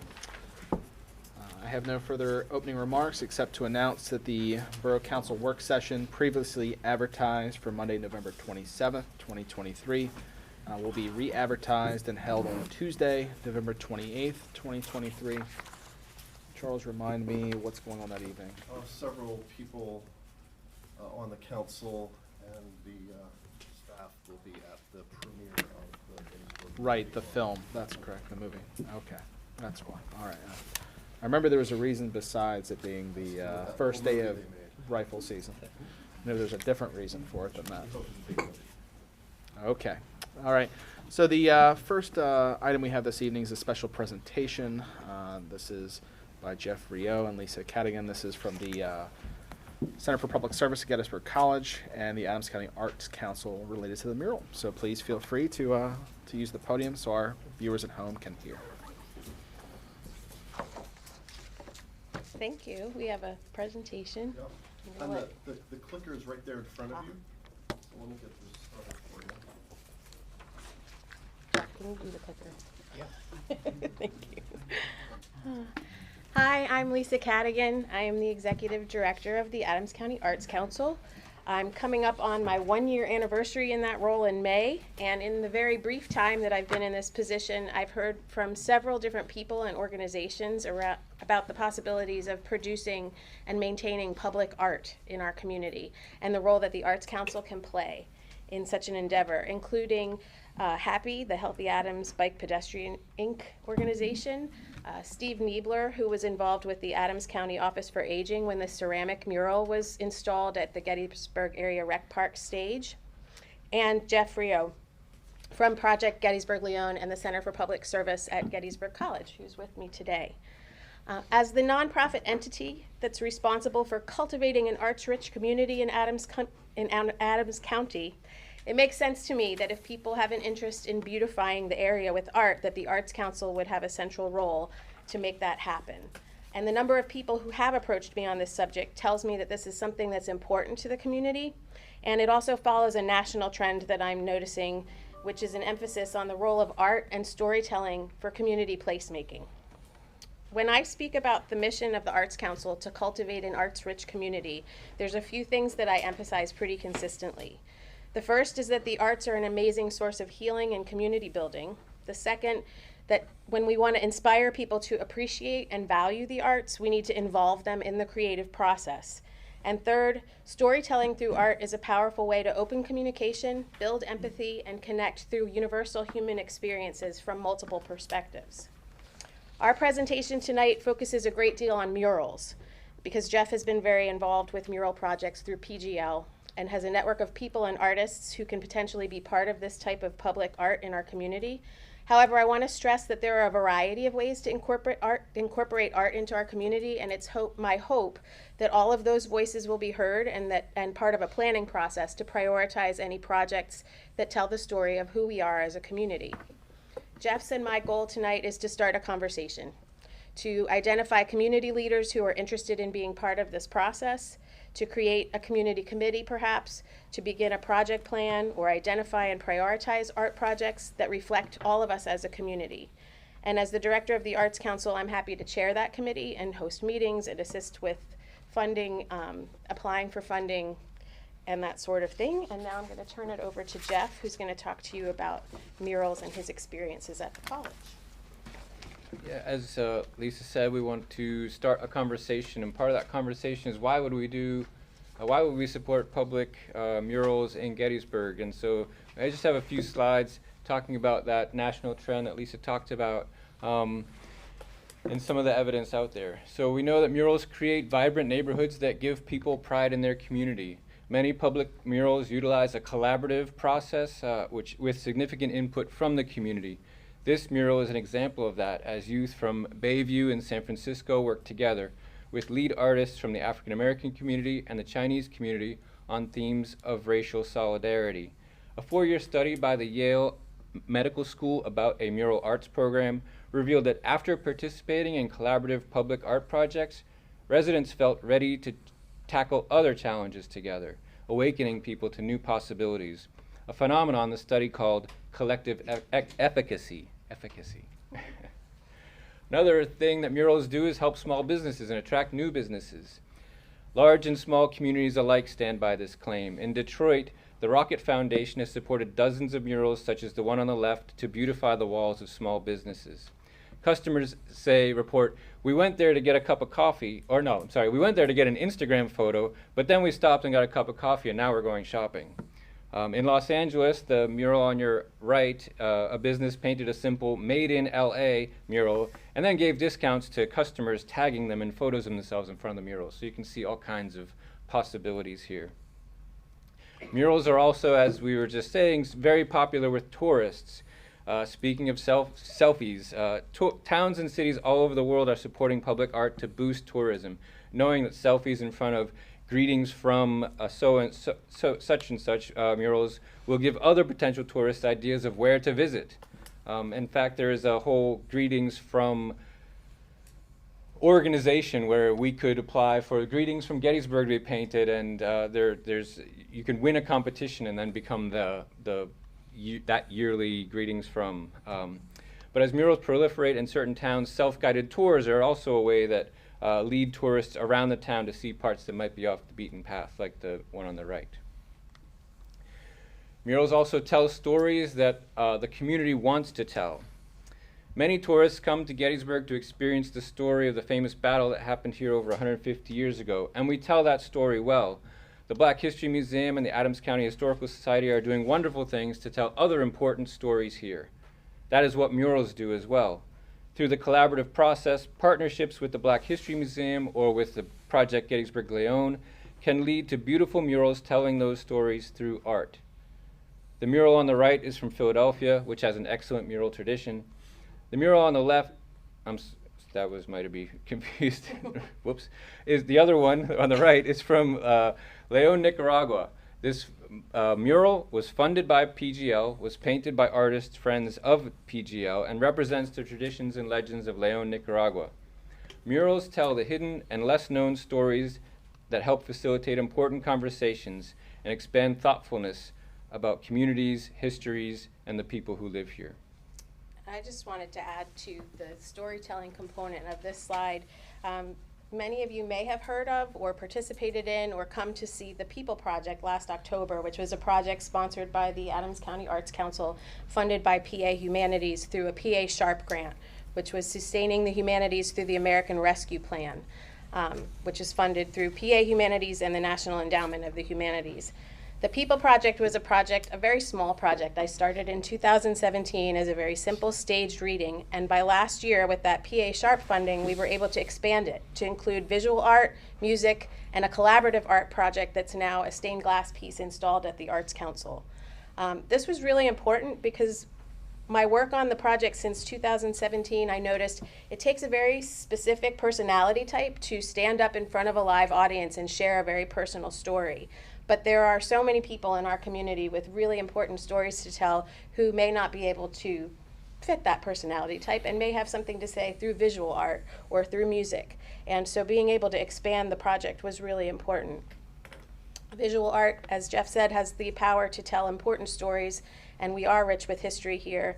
But as the new museum on 34 is contending, there's so many stories beyond the battle that are important to tell from the past, in our present, and where we want to be in the future.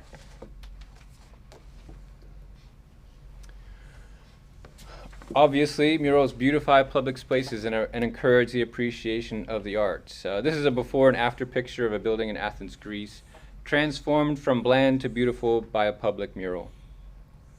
I'd be repeating things that Lisa has already said in her introduction if I said more here, but I hope it is evident how supporting public murals fulfills the Art Council's mission of cultivating an arts-rich community. I walk to work every day. It's about a 17-minute walk from East Middle Street to the college. I pass by a lot of walls that could be beautified in this way. When we when our request was granted to present today, which thank you very much for having us, I also reached out to Patty Lawson and Tom Jolin, who had approached me before from Happy. I reached out to Jane Nutter and Jean Green of the Black History Museum. Karen Hendricks, who's a former resident who's worked on many projects in our community, has also worked in the Harrisburg area on the Sprocket Mural Project. Chris Lauer, director of Waldo's, is known for his mural talents, and Andrew Dalton at the Gettysburg Historical Society are just a few people that I've reached out to with emails to get a feeler for, would you be interested in participating in some kind of community committee to identify some projects that would be meaningful for all of us. And we're now opening up to you for feedback and questions and comments. And Oh, I'm sorry. I did want to just talk one more project, and this happened at the Painted Turtle Farm at Gettysburg College. So I'm here on behalf of the Project Gettysburg León to say that we also have interest in supporting this initiative. PGL hosted a delegation of artists from León last September, and those artists led a collaborative mural project with members of Casa de la Cultura from Gettysburg at the Painted Turtle Farm at Gettysburg College. This mural tells the stories that the local migrant community wants to tell about themselves. PGL was excited to sponsor this project, to fund the project, and to use our connections to artists in León to make it possible. Importantly, we felt like we undertook a small project. It's just one shed, a mural that encompasses all four sides. But it was successful. We did it, and it's beautiful. And we believe that we can do this in Gettysburg. So as Lisa said, we've been outlining the why we would do this, but we are here to get buy-in on the why. We hope you agree with some of those things, but also to get feedback, what you think about as we move to the hopefully the what, the where, the how. We're interested in your feedback. What do you think we should be aware of? What do you think, what's exciting to you? What are you nervous about? Yes, Ms. Lawson. I would say that Gettysburg has a tradition, really, of murals, and has for a number of years. The old middle school, which was demolished, I'm not sure what happened to that mural, but there were artists from Project Gettysburg León that came up from León, Nicaragua, to paint that beautiful mural that was in the middle school for so many years. and I think is it Coster Street or Coster Avenue? There's a mural there that was just recently restored a couple of years ago that depicts, you know, a scene from the battle. So it doesn't all have to be Civil War murals, and I'm reminded during the Salsa on the Square, there were some artists from Nicaragua several years ago, pre-COVID, that made beautiful murals right on Carlisle Street with sand. I don't know if any of you were there or saw that. Gorgeous, gorgeous. And unfortunately, by the end of the night, I don't know, they vacuum it up or sweep it up or whatever. But there's kind of a history to that. And my colleague from Happy, Tom Jolin's here tonight too. And Tom and I have met with the college and with, you know, Lisa's predecessor, and then Lisa recently about Racehorse Alley and how we could beautify that if that was truly part of the Gettysburg inner loop. And there's opportunities there. So, and as a Philadelphia native, I see, you know, what Philadelphia does with murals. They tell stories, they beautify neighborhoods. They just, you know, it's just wonderful. And you can get all sorts of ages involved in it as well, which makes it wonderful. So you guys kind of know where I stand on that. Gotcha. Yes, Mrs. Butterfield. In answer to question number 2 up there, the pitfalls, it's often said that people come to Gettysburg for charm and authenticity. Have you had a discussion about the historic nature of many of our buildings? If they are to keep that historic nature, then a mural might not be appropriate.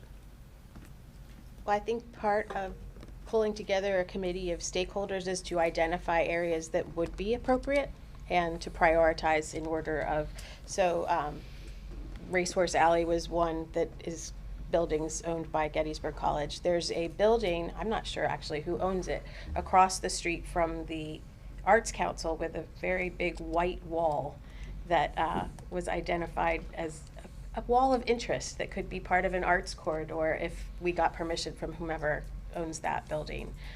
But yeah, I understand where you're coming from, of course, and I wouldn't want to compromise the historic beauty of some of the oldest buildings, but there are certainly buildings in the area that we could prioritize to tell a different story of a different time. So. I'd also raise the question on that to consider evaluating some of those historic buildings that were already painted. A lot of and were they ever painted? Was a mural ever painted on it, or was some type of advertisement ever painted on it? You drive in downtown Lancaster, you're going to see a lot of buildings, historic buildings that were painted and have a lot of historic preservation on them, but they were utilized to bring vibrancy and art and make you pull over, park, pay for parking, go take pictures, and shop and coffee. I wonder if any of our buildings used to have that and maybe then got painted over with owners afterwards. But I agree that it brings a lot of vibrancy. It doesn't necessarily have, I'm not talking about on Main Street, but it doesn't mean it can't. It's just looking into each property and was it already painted? Let it be painted again. If it's already been painted before, what are we arguing about, right? But I agree with you on making, absolutely, art is best appreciated when people come together to create it. And then others will see it. And if that is yet one more thing that we as a tourist town can add to our tourism of a new and different kind, an additional kind of tourist, to come to Gettysburg and see what else is here. The battlefield is always going to be there. It's never going away. We have a lot more going on as well. Well, let's bring vibrancy to the town so people see that. You and I know we're on the same page. And I just want to point out, I've had conversations with Destination Gettysburg as well, which we've talked about advertising campaigns to include come for the history, stay for the art, because we do have an incredibly rich art culture here, which is wonderful, I think. So, yes. Not 100% sure, but you might want to check with local Girl Scout or Scout troops. Okay. I think they have a merit badge that helps painting murals, and then you're bringing in a lot of younger people and more people in the community. I was told that by a visiting Scout troop. Now, they weren't from this area, but I thought it was an interesting program. Yeah, I I'm sorry. just realized that I skipped a part of my talk about the shed at the Project Gettysburg Leon, or the Project Gettysburg Leon did at Gettysburg College. Part of that was that the advanced painting class at Gettysburg College was involved as well. If you want to read more about this project, the current issue of Gettysburg Magazine, the alumni magazine, has a feature on it with lots of great pictures of the mural. They visited Mural this one, they can't use it. Yeah. Yeah, if there's a question of, as we've kind of alluded to here in terms of like where this can be done, and I think you probably already understand this, but for the public's benefit, the historic regulations in the historic district deal essentially with painted surfaces versus non-painted surfaces. So if you have a surface that is painted, that's going to be permissible, generally speaking.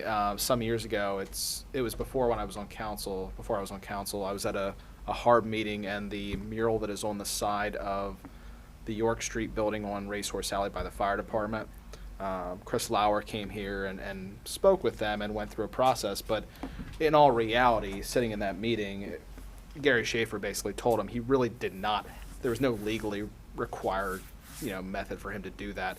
They could have painted it. It was kind of like a courtesy issue. But if you have a painted surface, the big issue we've had in the past is we've had some times where people proposed painting non-painted masonry, and then that's going to get kicked back by HARB.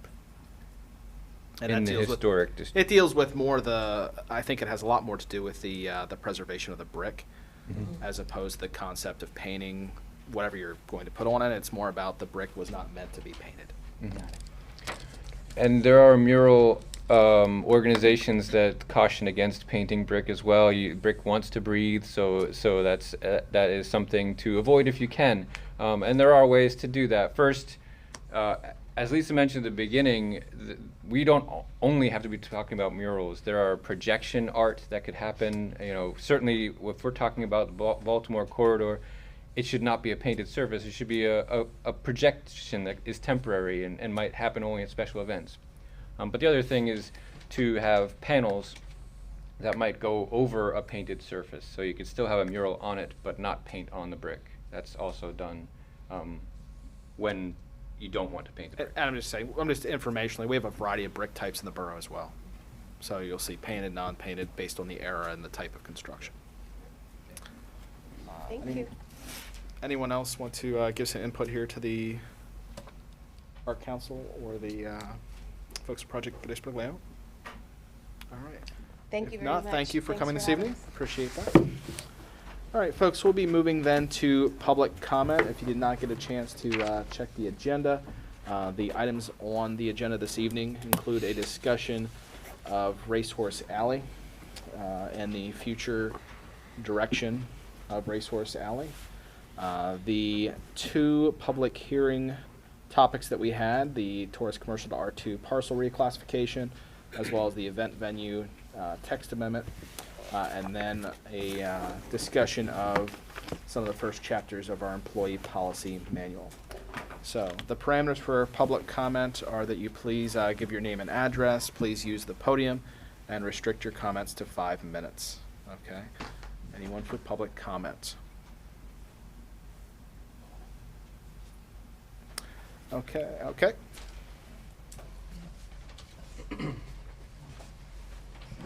Scott English, business owner, 6668 West High Street, Gettysburg. I'm here to talk about the zoning text amendment item. I'd like you to please move forward with the zoning text amendment as drafted and published. I have over 80 signatures on a petition to support this venue in the Elm Street overlay. We've been discussing this for over 30 public meetings in the past year and a half. I think it's time to move forward. Thank you for your help. Thank you for all your time. Other public comment?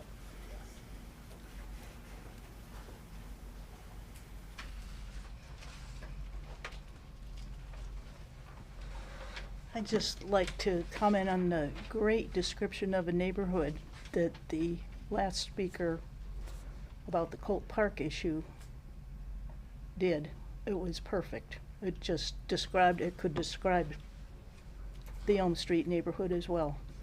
Also, I'd like you to remember that these things can be cumulative. There could be more than one in any given zoning district. That's something to consider, the event venue. Thanks. Other public comment? Okay. Sam Weiser, Salzman Hughes, represent Scott English, property owner at 112 Baltimore Street. Council, Mayor, thank you for the time that you've invested in this. You've come up with careful considerations that you've provided in the proposed amendment. I ask you to move forward with that. You've received recommendations from the Planning Commission and Adams County Planning Department. You are not required to follow those recommendations, but please do consider them. But I would also ask that you consider the responses that you heard this evening. So thank you. Further public comment?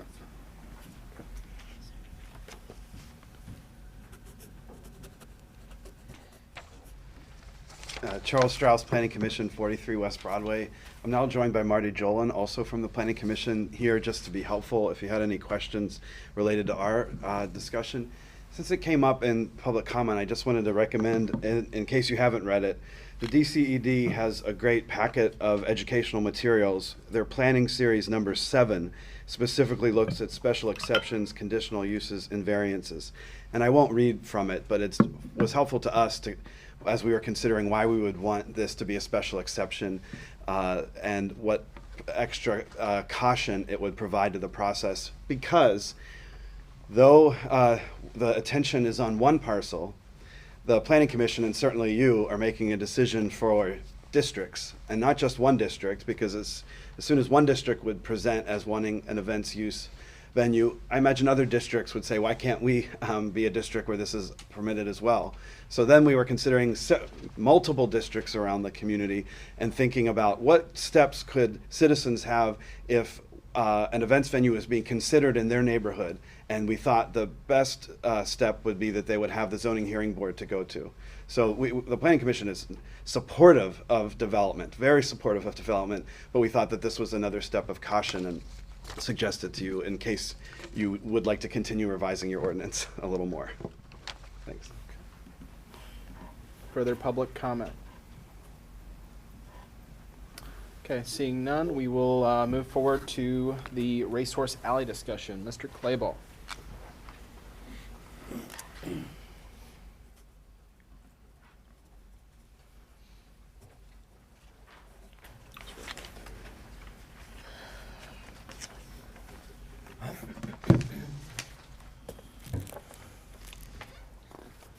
Good evening, everyone. I'm Chad Clayball. I'm the engineer from C.S. Davidson. Been with the borough for about 20 years, for those who don't know me. You've seen most of this presentation back in the spring, again last month, so I'm going to kind of burn through the slides pretty quick. I know you guys have been here since 5:30 tonight, so we're going to jump right into the discussion part of this presentation here in a minute. But go ahead, Charles. Oh, I have a clicker. There we go. So we're going to be talking about the Gettysburg Interloop Racehorse on Racehorse Alley for B1 and B2. This is a slide from the master plan that just basically shows the first section, and one of the things that you can see here is that we were proposing to line this with this green strip with trees and rain gardens. This is the B2 section. Franklin Street is right here, so it goes east on Racehorse Alley, and then it turns around and goes north on Washington Street, crosses over the railroad tracks, and connects to Gettysburg College here. One of the key elements is removing the parking at this section of Washington Street, putting it onto the alley.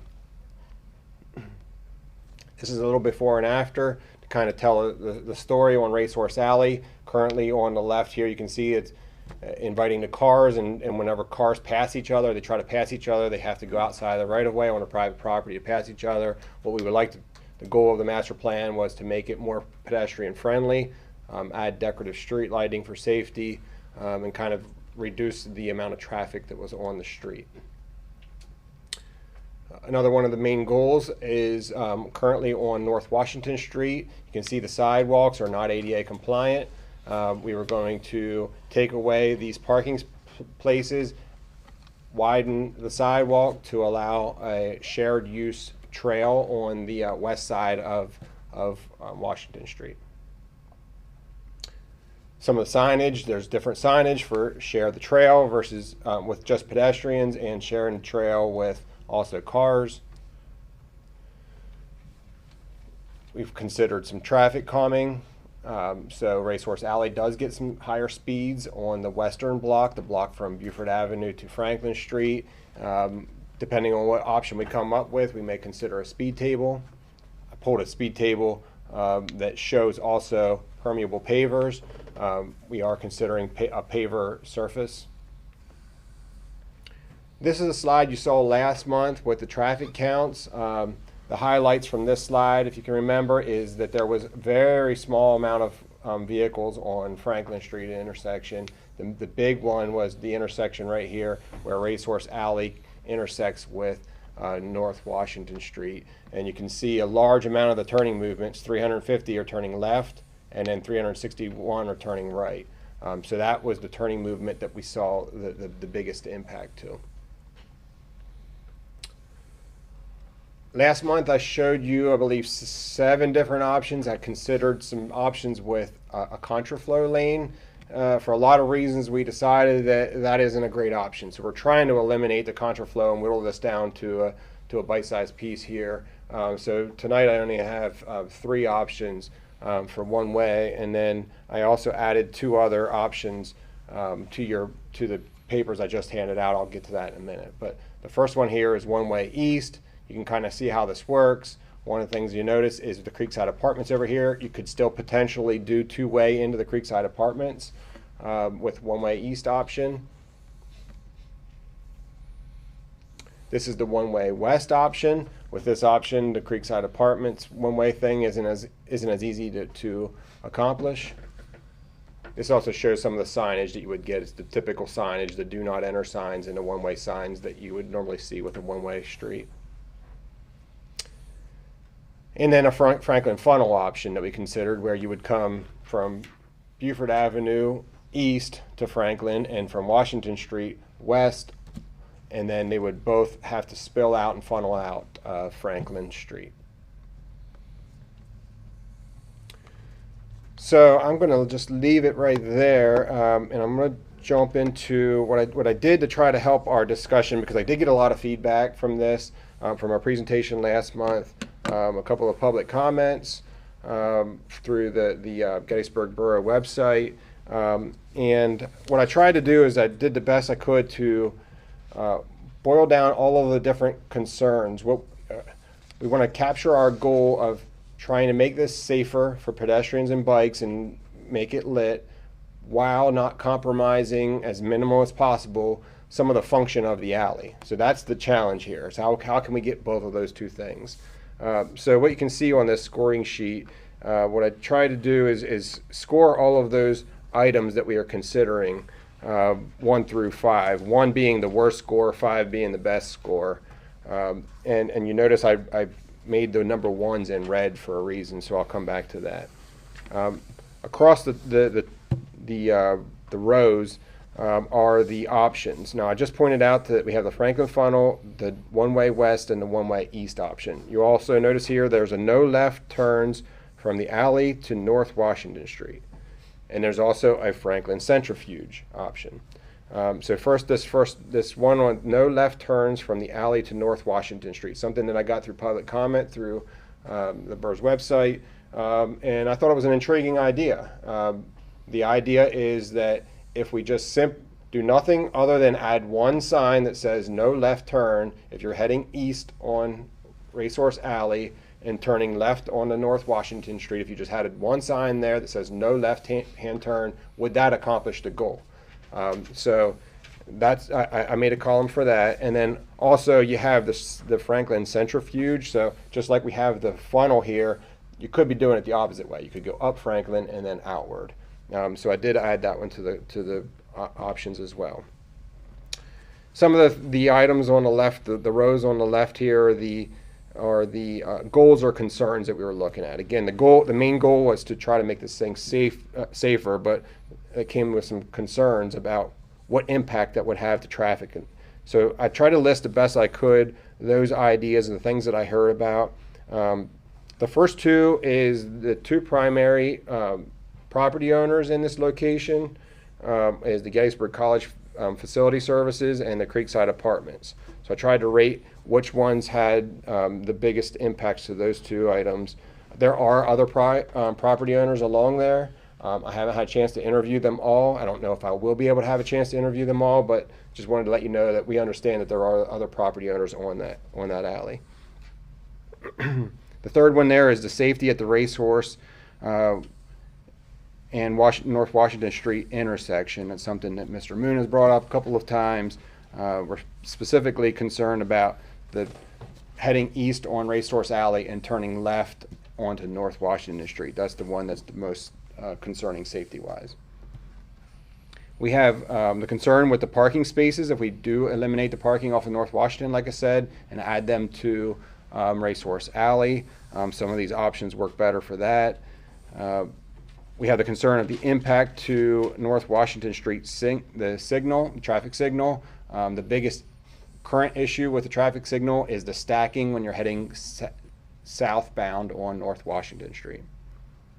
We have the concern with the contraflow lane. As I mentioned earlier, I didn't show you all the options with that contraflow lane, but depending on what we do to eliminate the through traffic and make it safer for bikes, that reduces the concern that we have with the contraflow lane.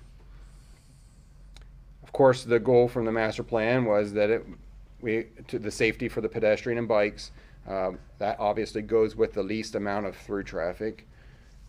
The next one is the change to the through traffic or the impact to Route 30. So if you do eliminate the through traffic, you do have a little bit of an impact to the Route 30 traffic signals. So one of the concerns is we don't want to overly impact those traffic signals.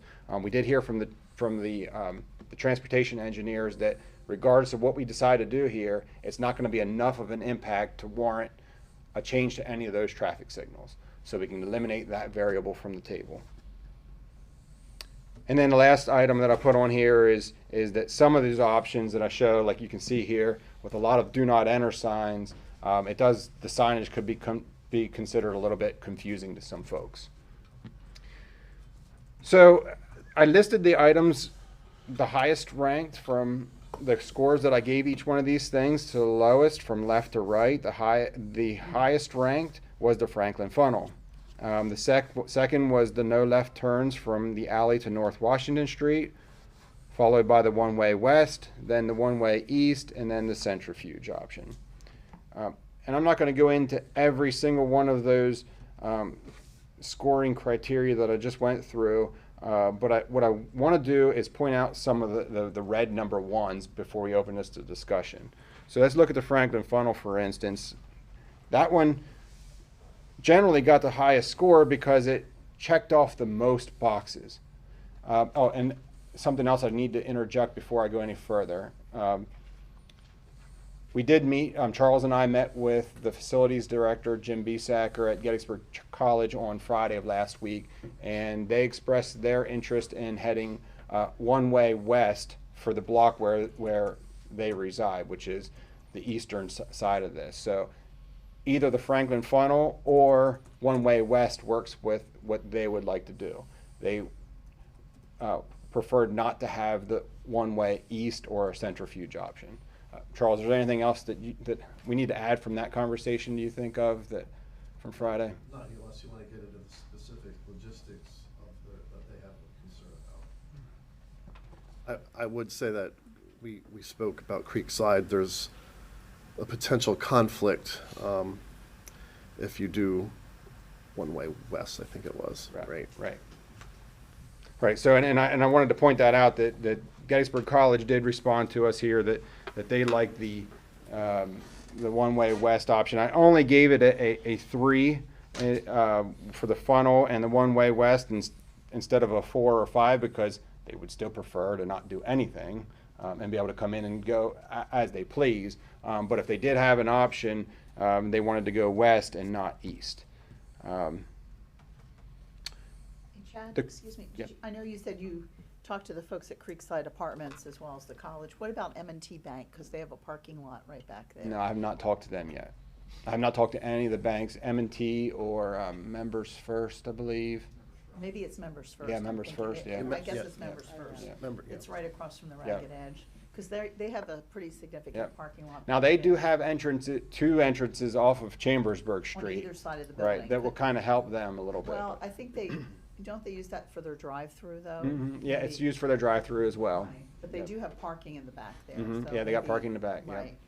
But at some point, I wouldn't mind having a discussion with them and seeing if they have an opinion I on think this. that would be a good idea, yeah. But so again, the Franklin funnel, it kind of checked off a lot of the boxes there. It works for the Gettysburg College, and like Charles said, it also works for the Creekside Apartments. It's the only of the one-way options that works for both. Because otherwise, if you go one-way west or all one-way east, one of those two facility owners is going to get impacted more than the other. But what I wanted to point out is, so with the Franklin funnel, the one red one that it received is the change to the through traffic or the impact to Route 30 signal. So like I said, the goal is to make this safer for bikes and pedestrian while minimizing other impacts. That's the one that will have the biggest impact on the traffic signals. Of course, they go on in the same. You eliminate the through traffic, you're going to have to put it onto Chambersburg Street. So with this no left turns from the alley to North Washington Street, you can see it scored pretty high, which would make sense because, again, some of the criteria that I have here is these impacts that we're talking about. It's how we can capture the goal while minimizing the impact. So that option has the least amount of change, so it also has the least amount of impact. So that's why it scored, I think, fairly well. But these two red ones on that column are very concerning to me. The first one is the parking spaces located to the alley from Washington Street. So as we talked about this a couple of times, currently two cars can't pass each other on that alley, and they do very often by trespassing on a private property. At the college, they do it on the scale, and then that picture I showed you a little bit earlier had two cars passing on the west block here. If we include right here where we're looking where we're putting the parking spaces, if we do take the parking spaces off of Washington Street and put them there, you're further narrowing the alley, and you're really pushing this towards it needs to be one way, because cars do pass each other there a lot. And there it is wider, so if we make that skinnier because of that parking, I don't know if we should do that and make it one way. It's almost like one of those two things has to give. If we're going to keep those parking spaces, then you really shouldn't go with this no left turns from the alley on the North Washington Street. There's just not enough space there for two cars to pass each other and have parking. And essentially that's what only changing the no left turns would do that. It would still allow two lanes of cars to go through there. The other red number one there with the no left turns is the safety for pedestrians and bikes. Again, the goal of the master plan was to improve the safety. That one does the least amount of changes to the alley. Does it make it a little bit safer? Yeah, you're going to eliminate some of that. Most of the cars that are through traffic are coming eastbound in the morning, going into the college, and westbound in the afternoon. So if you do no left turns in the mornings, you're going to eliminate some of that through traffic, but you're still going to have a decent amount of through traffic on the afternoons that are going to be able to go westbound, whether you have that no left turn lane or not. With the one-way west, there was only one red number one score, and that's for the Creekside Apartments. We already talked about that. If it's one-way west, it doesn't work with the Creekside Apartments. The one-way east, there are two red ones. That doesn't work for the Gettysburg College facilities as well, and also that doesn't really do anything for the safety at the Racehorse Washington Street intersection. And by the way, I did think about an option of going one way west and no left turns, and those two things don't go too well, because essentially then what you're asking the Gettysburg College folks to do is always go through the square to get back to the college, because they would never be able to go out and go left. They would have to go right and then go through the square every time. And they're mostly trucks. And they're mostly because they're trucks, using yeah. that Nous building for storage, so it's mostly their. So those just don't work. one-way east and no left turns doesn't work well. It would have to be one way either way, and no left turns would be okay.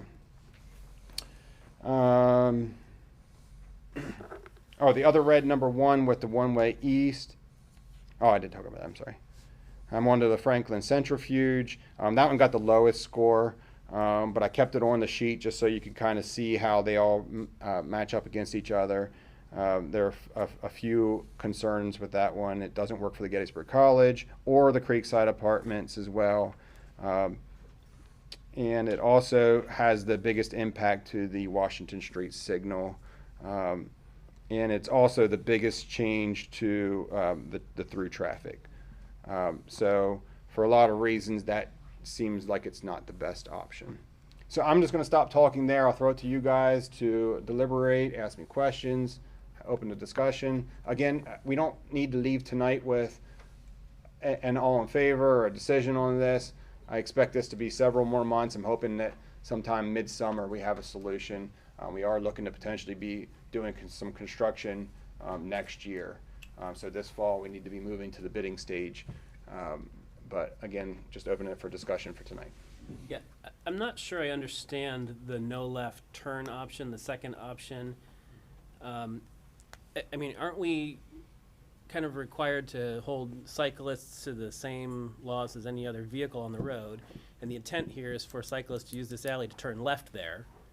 So what happens when they encounter a sign that says no left turn? I mean, I'm already concerned about the left there anyways for cyclists. It's I think one of the few real sticking points on the grand scheme of things where we really need to be very cognizant of the safety there. The others being where we cross York Street.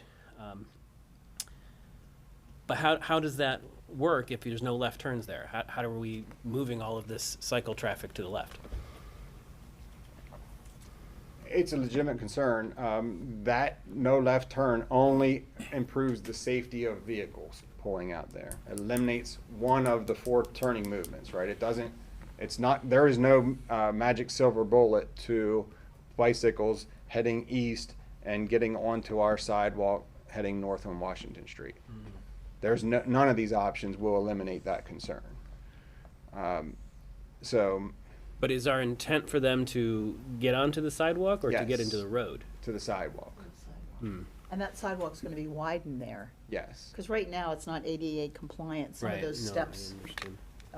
I mean, I ride my bike up there and, you know, where the tree is. It's less than 2 like foot. 6 inches or Yeah. something like that. Yeah. We do, I'm not sure how easy it So it'll is. be much wider, so there would be room I was for- going to say, you're envisioning something like that's in front of on Buford Avenue, the garage, near the post office. where it's very wide. At the post office? Yeah, by the post office. Mm. Well, yeah, or the garage right there, where it's Yes, right. very wide. And Right. It's intended for that. That is intended to share bikes and pedestrians, that piece of sidewalk at the garage and at the post office. But yeah, you can see, so the image, the bikes are supposed to use that, instead of the parking lane, the bikes are supposed to use the sidewalk. And it's gonna be a little bit hard for you to see here, but right here, we're looking to taper the sidewalk out where we're gonna be eliminating those parking spaces. So there will be a difference in color. That's what this says down here, that we're going to use a difference in color of the sidewalk at that point. And then the bikes would be, if the bikes would be coming east here, they're supposed to turn left and go up the sidewalk over here on this side. So it will be a much wider sidewalk. There'll be more visual impacts at that intersection. So it's definitely going to be safer than it currently is. And that's really, I think, what the goal is the goal with any inner loop improvement. It's really hard it's easy to take an old trolley line and make it a trail. It's really hard to take an old town and turn it into a bike friendly. Sure. Do you think we would gain any safety there if we put a no left turn sign for northbound Washington traffic, so they're not turning left onto the alley? That would also help. Yeah, I mean, that would. Because I think that's probably where you're going to see the most negative interaction between a vehicle and a bicycle, is the bicycle trying to make the left onto the sidewalk while another car is coming in trying to get across a busy lane of traffic. Right. That's Anybody have any thoughts on that idea? Is that terrible? Terrible idea? Well, It's not a good idea. Thank you. Thank you for that. I think that one of my concerns there is the amount of signage that you start to get into. I'll be very direct. I've biked this alley, I don't know how often, dozens of times. The one thing that I would tell you, no matter which option you go with, is I know it was a big concern. We've been talking about this for at least 8 years. This was on a master plan at least. I remember Tom was in my living room in 2015 talking about this area. Those parking spaces there, relocating those, I really don't think it's wise or necessary. I understand that parking's at a premium. When I bike that area, the only place I really ever have a concern is right there. So narrowing that is going to be a problem, I think. Candidly, when I go down the rest of the alley, I've never had a problem, ever. Never really been to accidents down in that alley in all my years. But narrowing that there was literally a building moved to make that alley wider because of the access. And it's been a lot of years, but I used to drive one of those box trucks for the college in there to Now's Warehouse, and it's not always best to test people's driving skills in that way. So if I were to do one thing, it would be I would just eliminate those parking spaces off your plan. And not move them to the alley is what you're saying. 'Cause I wouldn't what move are them they, there about 4 because spaces? it's just the visibility. So everything you're. Right. Yeah, there has to be a balance here between the There's just 4 safety spaces, right? and everything that has to happen. Yeah, and I think that limiting people's visibility across parked cars is probably a very low-hanging piece of fruit to improve some safety. I would agree to that. Yes, there's currently 5 spaces on Washington Street, but there's only space for 4 on the alley. Okay. So we would be eliminating 1 even if we did relocate. Chad, can you go to the traffic study? Kind of an overarching question. First of all, when was this done? Yeah, so this one was done in, I looked it up and I shared You it looked with it up for Wes. me, it was November, I Early think? November, before Thanksgiving, the college was in session. Because we've often had a conversation on whether that study should be done when the college is in state session or when it's in tourist season, and we decided that most of the people that use the alley, there's a lot of Gettysburg College people that use the alley, and it's more of the locals that know that they can do that bypass. It's less of the tourists that do that. So we can. My question was, in tourist season, I'm looking at the numbers, 384, 313, 548. During tourist season, it's probably a lot more than that. And whenever you say, the state said there won't be enough of an impact with the traffic on Chambersburg Street, that doesn't seem right to me.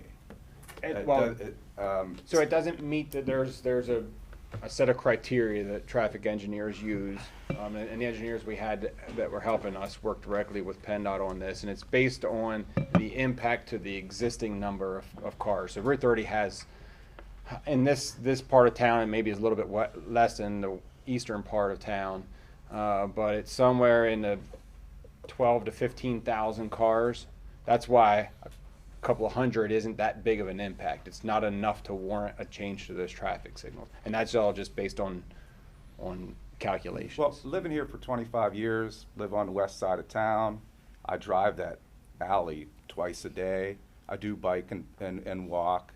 I'm just worried that taking the two-way away is really going to snarl traffic in town, and the locals they're going to be up in arms about this.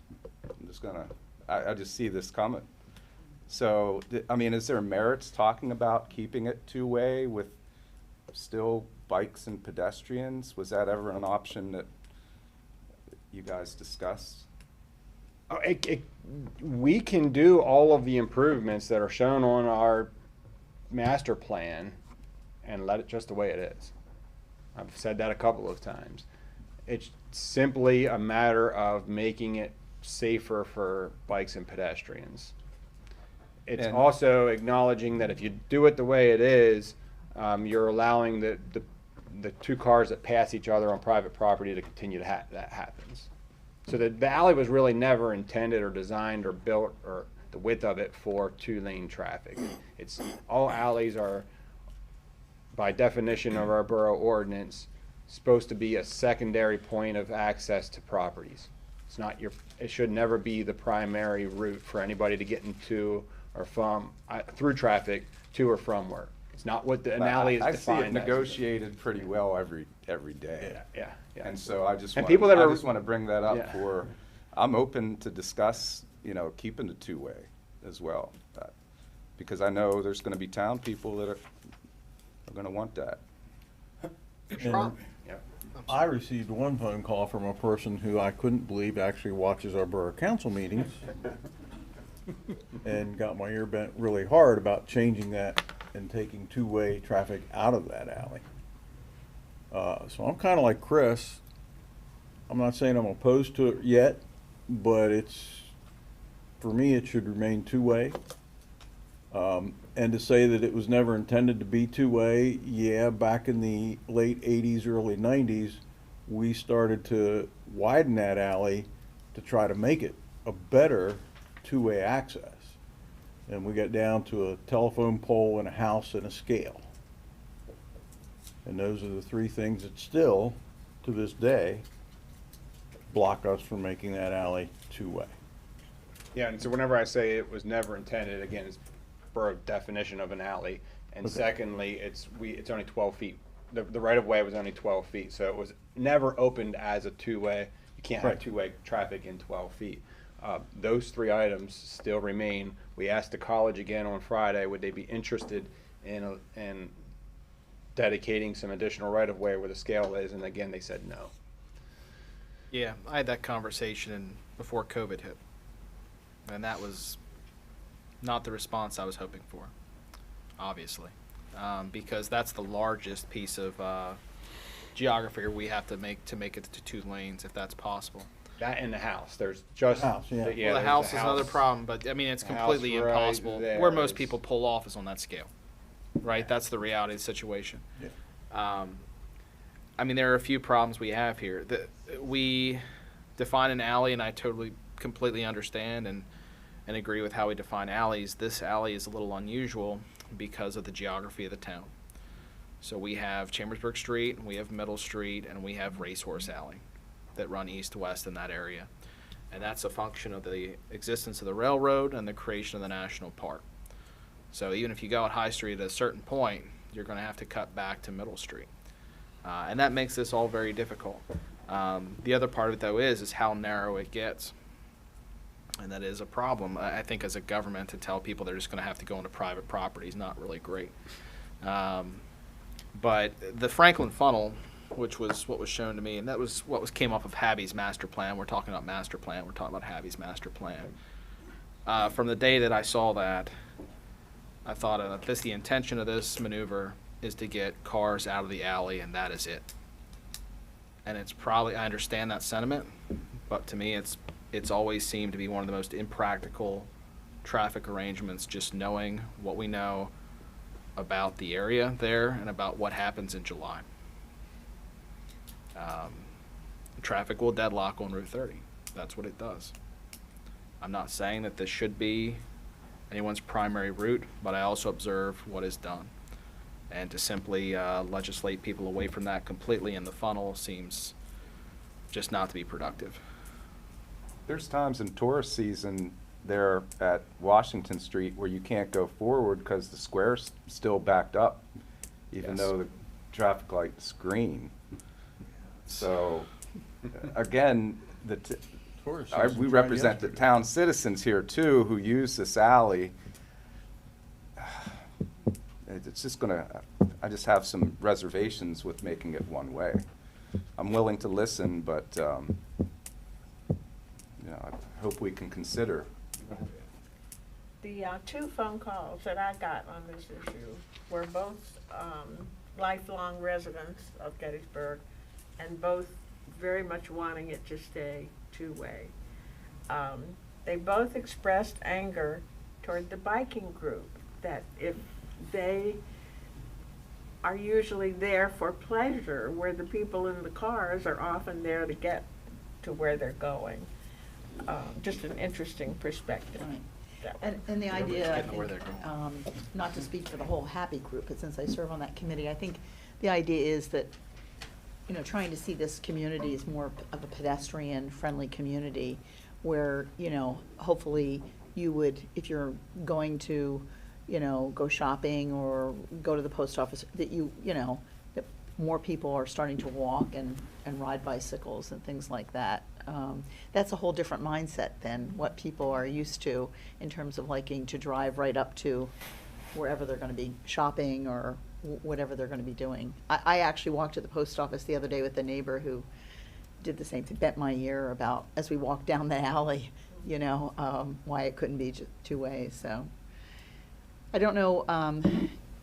I do think the idea of turning left on North Washington Street, regardless of however this body decides whether it's going to be one way or two ways or whatever, that should be addressed from a safety perspective, because it is really, it's dangerous. I mean, especially when people are crossing Chambersburg Street and it's all stacked up. You can't see if another car is coming, and it's just, you know, somebody's going to just get clobbered there. And I think it's good that you're going to move the bicycles onto the sidewalk and not the street. I mean, hopefully that will help in terms of safety issues. If I can comment on that point. Yeah. You can give them the option to ride on that bike path, sidewalk, whatever it is. You can't but you compel. cannot preclude the bicycle from riding on the street. Sure, sure. So there's going to be a number of those bicyclists that aren't going to use the bike path.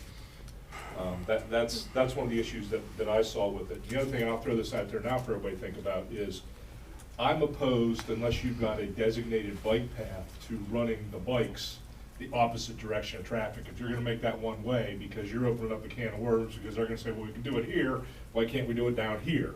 And we see that enough now where it causes an issue that we need to turn people around, where they're riding on the wrong side of the road, something like that. So unless we're going to put some sort of bike path in for them to use that's running opposite direction of traffic, I wouldn't let them on the alley, street, whatever you will, riding against whatever the direction of traffic may be there if you're going to make it one way. Just from a policing standpoint, I think you're causing a lot of confusion there. But definitely, I just wanted to make sure everybody's aware. We can't make them use that. Sure. I'll use the term bike path. They have as much right to the road by the vehicle Sure. code as cars. Right, exactly.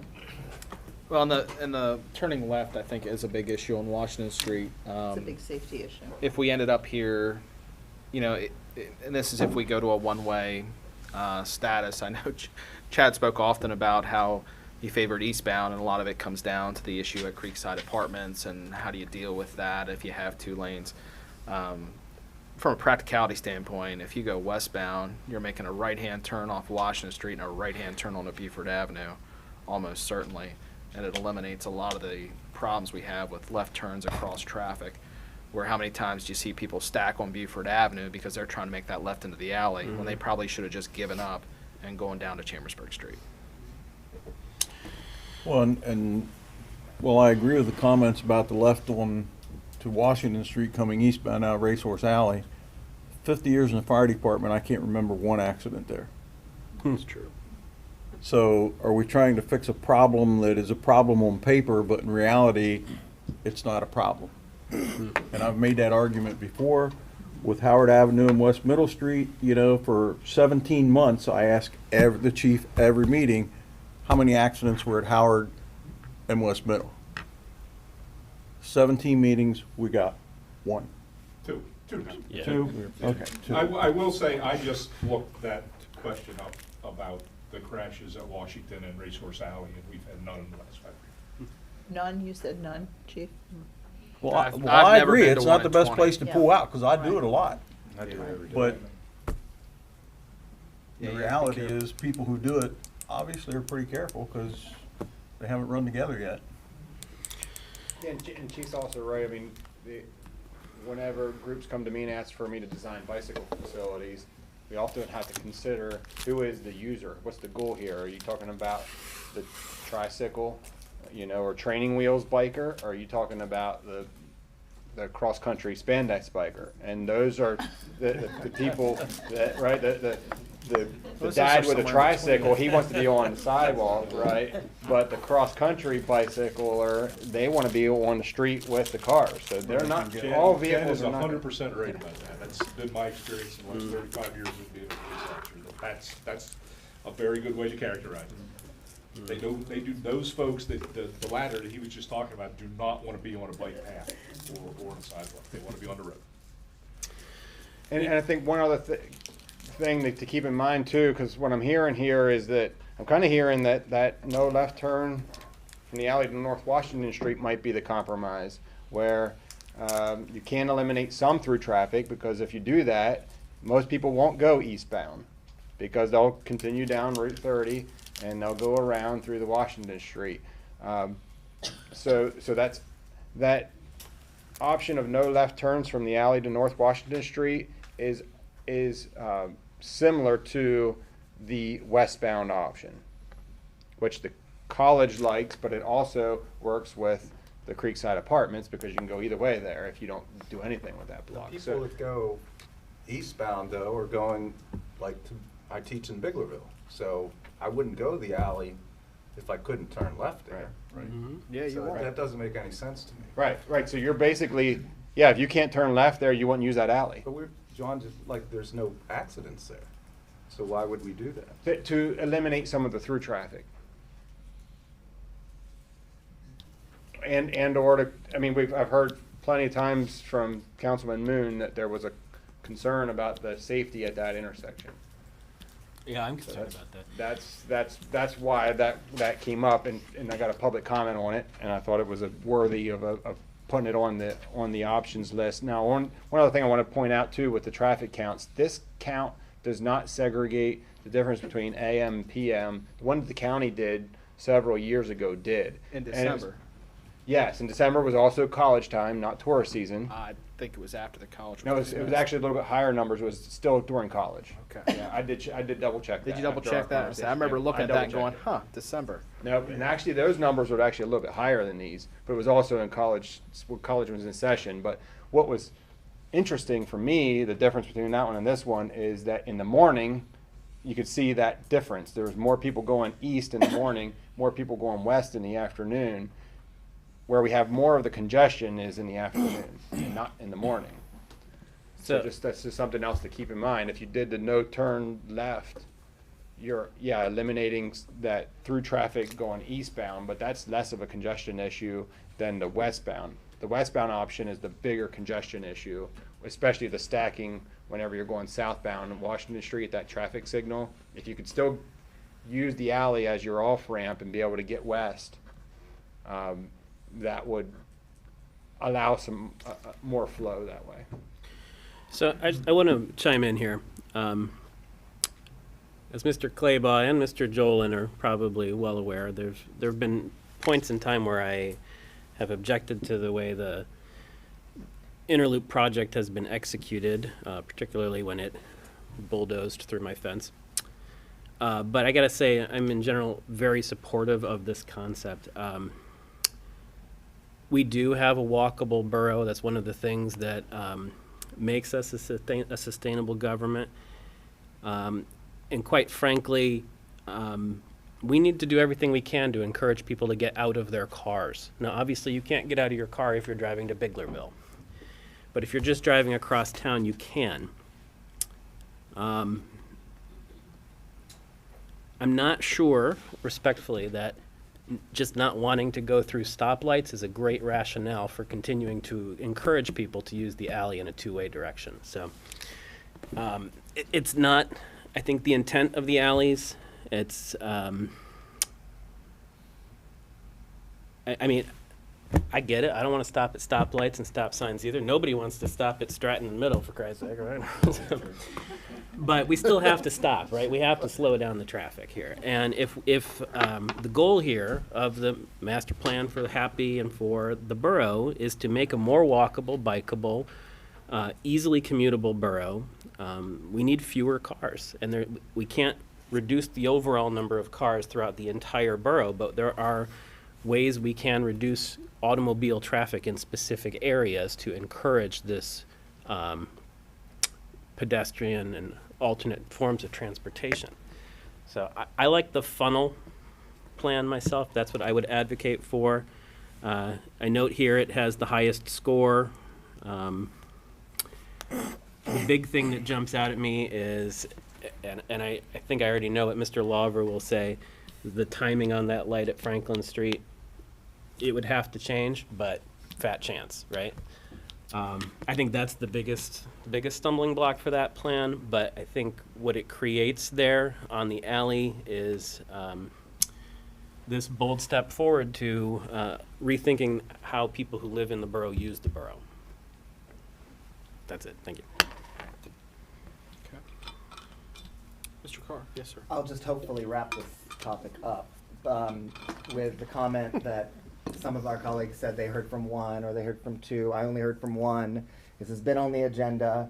If there's really residents that are concerned about this alley, I'd love to hear from you. Yep. I heard from one. And at public comment, we could have heard from people speaking about it. It was on the agenda. Thank you.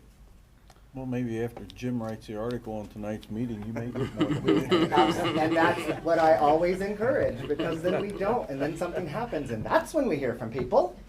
Oh, yeah. Well, you weren't part of the government process. Put his number in the article. All of our email addresses and numbers are on the website. All of our business cards are in the lobby. You know, I don't. Carr, not Chad you know, I encourage everybody to be part of the process. Now, we're not voting on anything tonight, it's a workshop. Yep. But this was partially presented to us not too long ago, and I'm sure it's been in the paper since then. It's been on the agenda, which is available, and yet, no one came. But if the paper makes it a headline, your phone will ring. So for a variety of reasons, Mr. Clayball brought this to us as sort of a multi-month discussion. While that may have not been one of the originally intended reasons, perhaps it was, realizing the political reality of altering Racehorse Alley. I think that that's a good use of these months, is collecting that public comment, because I certainly heard about it before it even made the paper. Quite a few times. I expect to hear about it quite a bit more. So it'll be important that the public provides their input. If everyone's comfortable with moving on to our hearing discussion, I think that we can revisit this come April. Okay? All right. So that takes us to our new business. The first item is the reclassification of parcels from tourist commercial to R2. I don't want to minimize the impact of that change, but my read has been that this is probably not a controversial alteration. Is there anyone that has anything to say regarding changing the parcels, any desire to change the ordinance amendment, add or remove parcels, or anything of that nature? All right, seeing none, that would take us then on to the text amendment, which deals with events venues, which I obviously do expect some discussion on.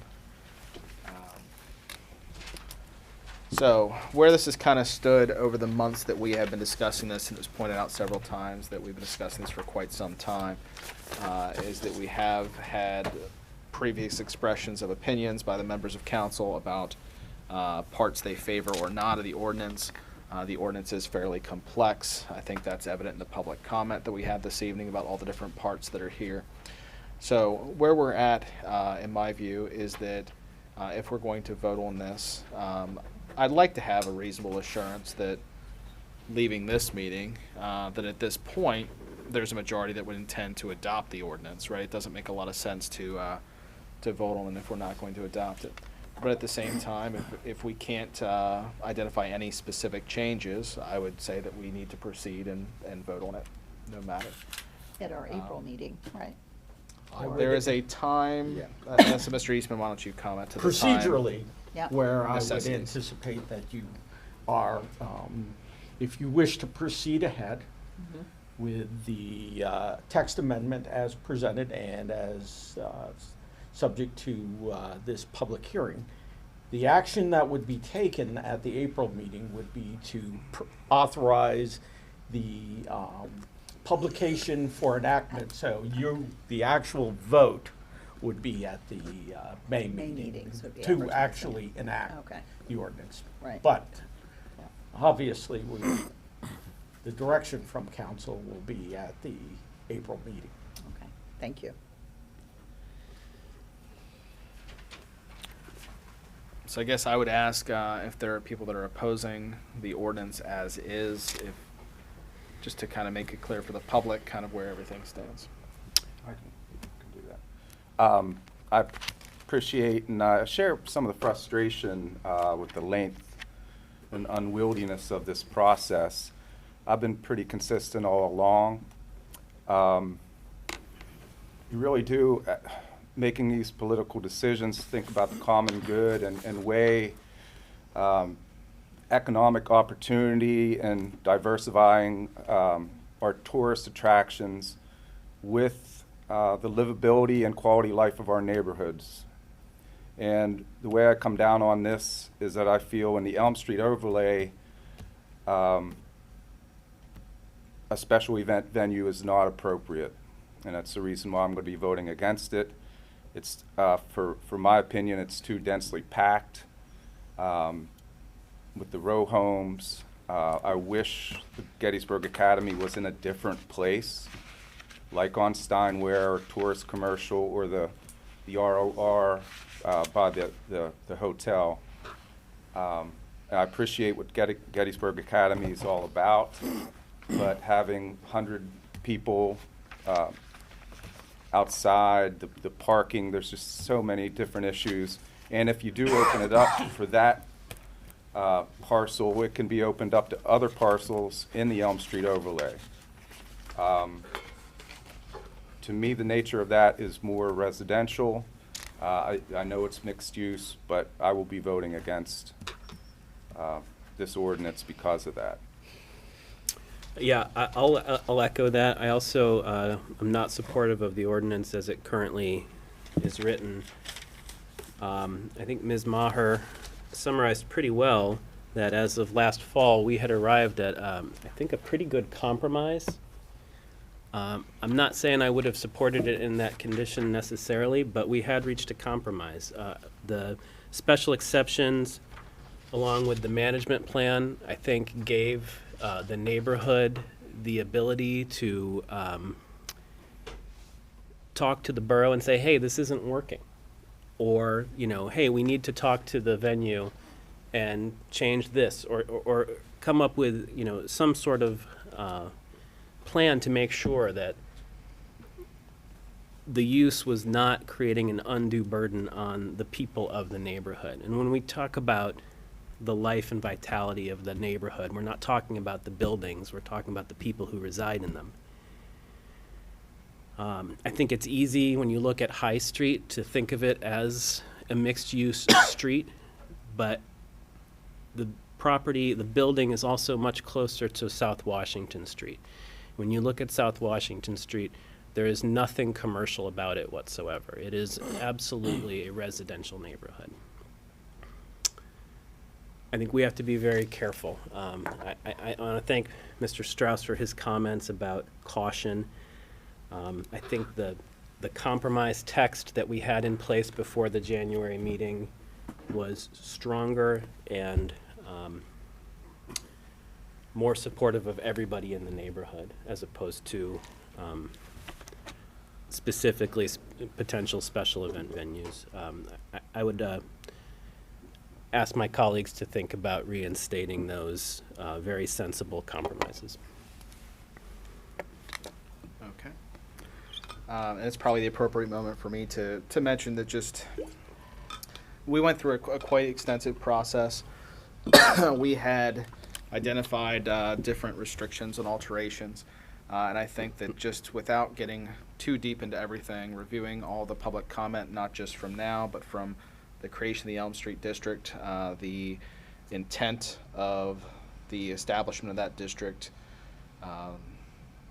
the very meaning of the term mixed use in terms of parcels versus neighborhoods, and totality with what we have, the conclusion that we have reached, I do not plan to support the ordinance as written.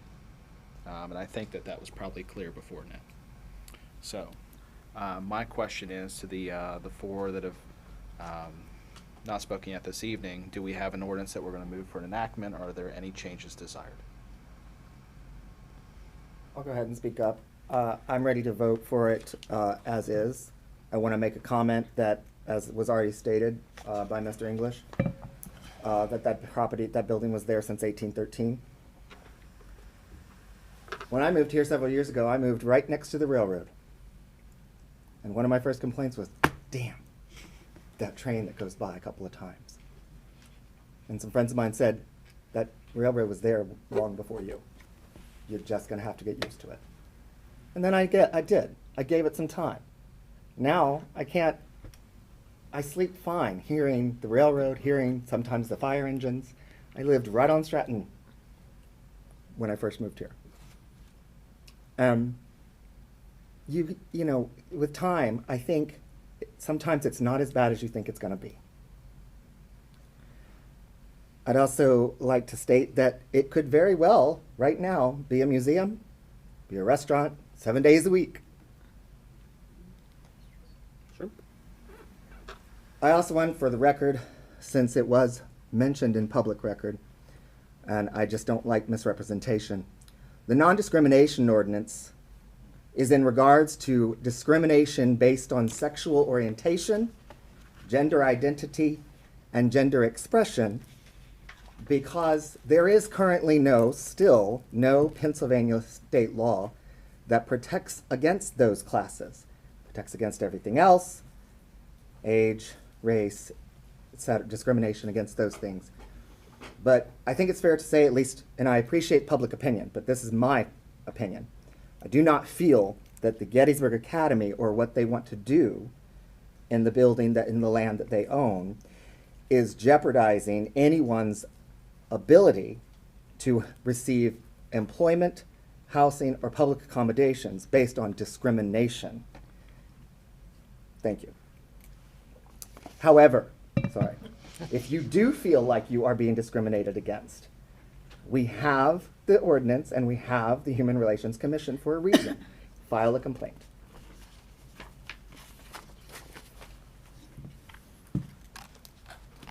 I don't plan to change my vote. I didn't have many doubts. Well, I mean, Some people are easy to understand, and you were neighborhoods very clear. change. I remember growing up, there was a grocery store on that block of South Washington Street, there was a barber shop, there was an automotive repair center. Now they're all gone. Yep. And I'm definitely more pro-business and small businesses than I am not. It's a mixed-use area, and I think there's been way too much emphasis put on the high street property as opposed to the other zoning issues or zoning zones that this could go to. I think there's other places in town and other zones where event venues could arise, and I think if we shoot this down, we've shot them all down. So, as you said, I'm a pretty easy read. I'm not changing. You've been very clear. I appreciate that about you. I would agree with my colleagues, Mr. Lawver and Mr. Carr. It was interesting to me tonight to hear from the business people that were, they made some strong, compelling arguments. I took a walk around the neighborhood a week or so ago and met with Jenny Knox at the Black History Museum, and the neighborhood, Washington Street did have, in fact, there's still storefronts, there's residences that have storefronts there. So you're right, Mr. Lawver, the neighborhood changes and will continue to change. And I think, people spoke tonight about 2 churches and a law office, but there's really 3 churches on that block, if you're counting the Episcopal Church, the Methodist Church, and the Catholic Church. There's a thrift shop, there's a soup kitchen, there's a recovery center, which hopefully will be up and running again. And I don't live in that neighborhood, so the burden is great for those of us who are trying to make this decision and make the right decision for residents and for the, the commercial aspects of the community. And about 6 or maybe even 8 weeks ago, I did speak to the former Elm Street director, and she assured me very confidently said, this is precisely the type of project that they had in mind for the Elm Street overlay. Different from what we've heard maybe tonight, but that gave me confidence in terms of what the most recent current Elm Street director had said. Unfortunately, she's not here tonight to speak about it, but you know, I did make that call about 7 weeks ago. So I think that we went back and forth on terms of what time constraints we put on the events.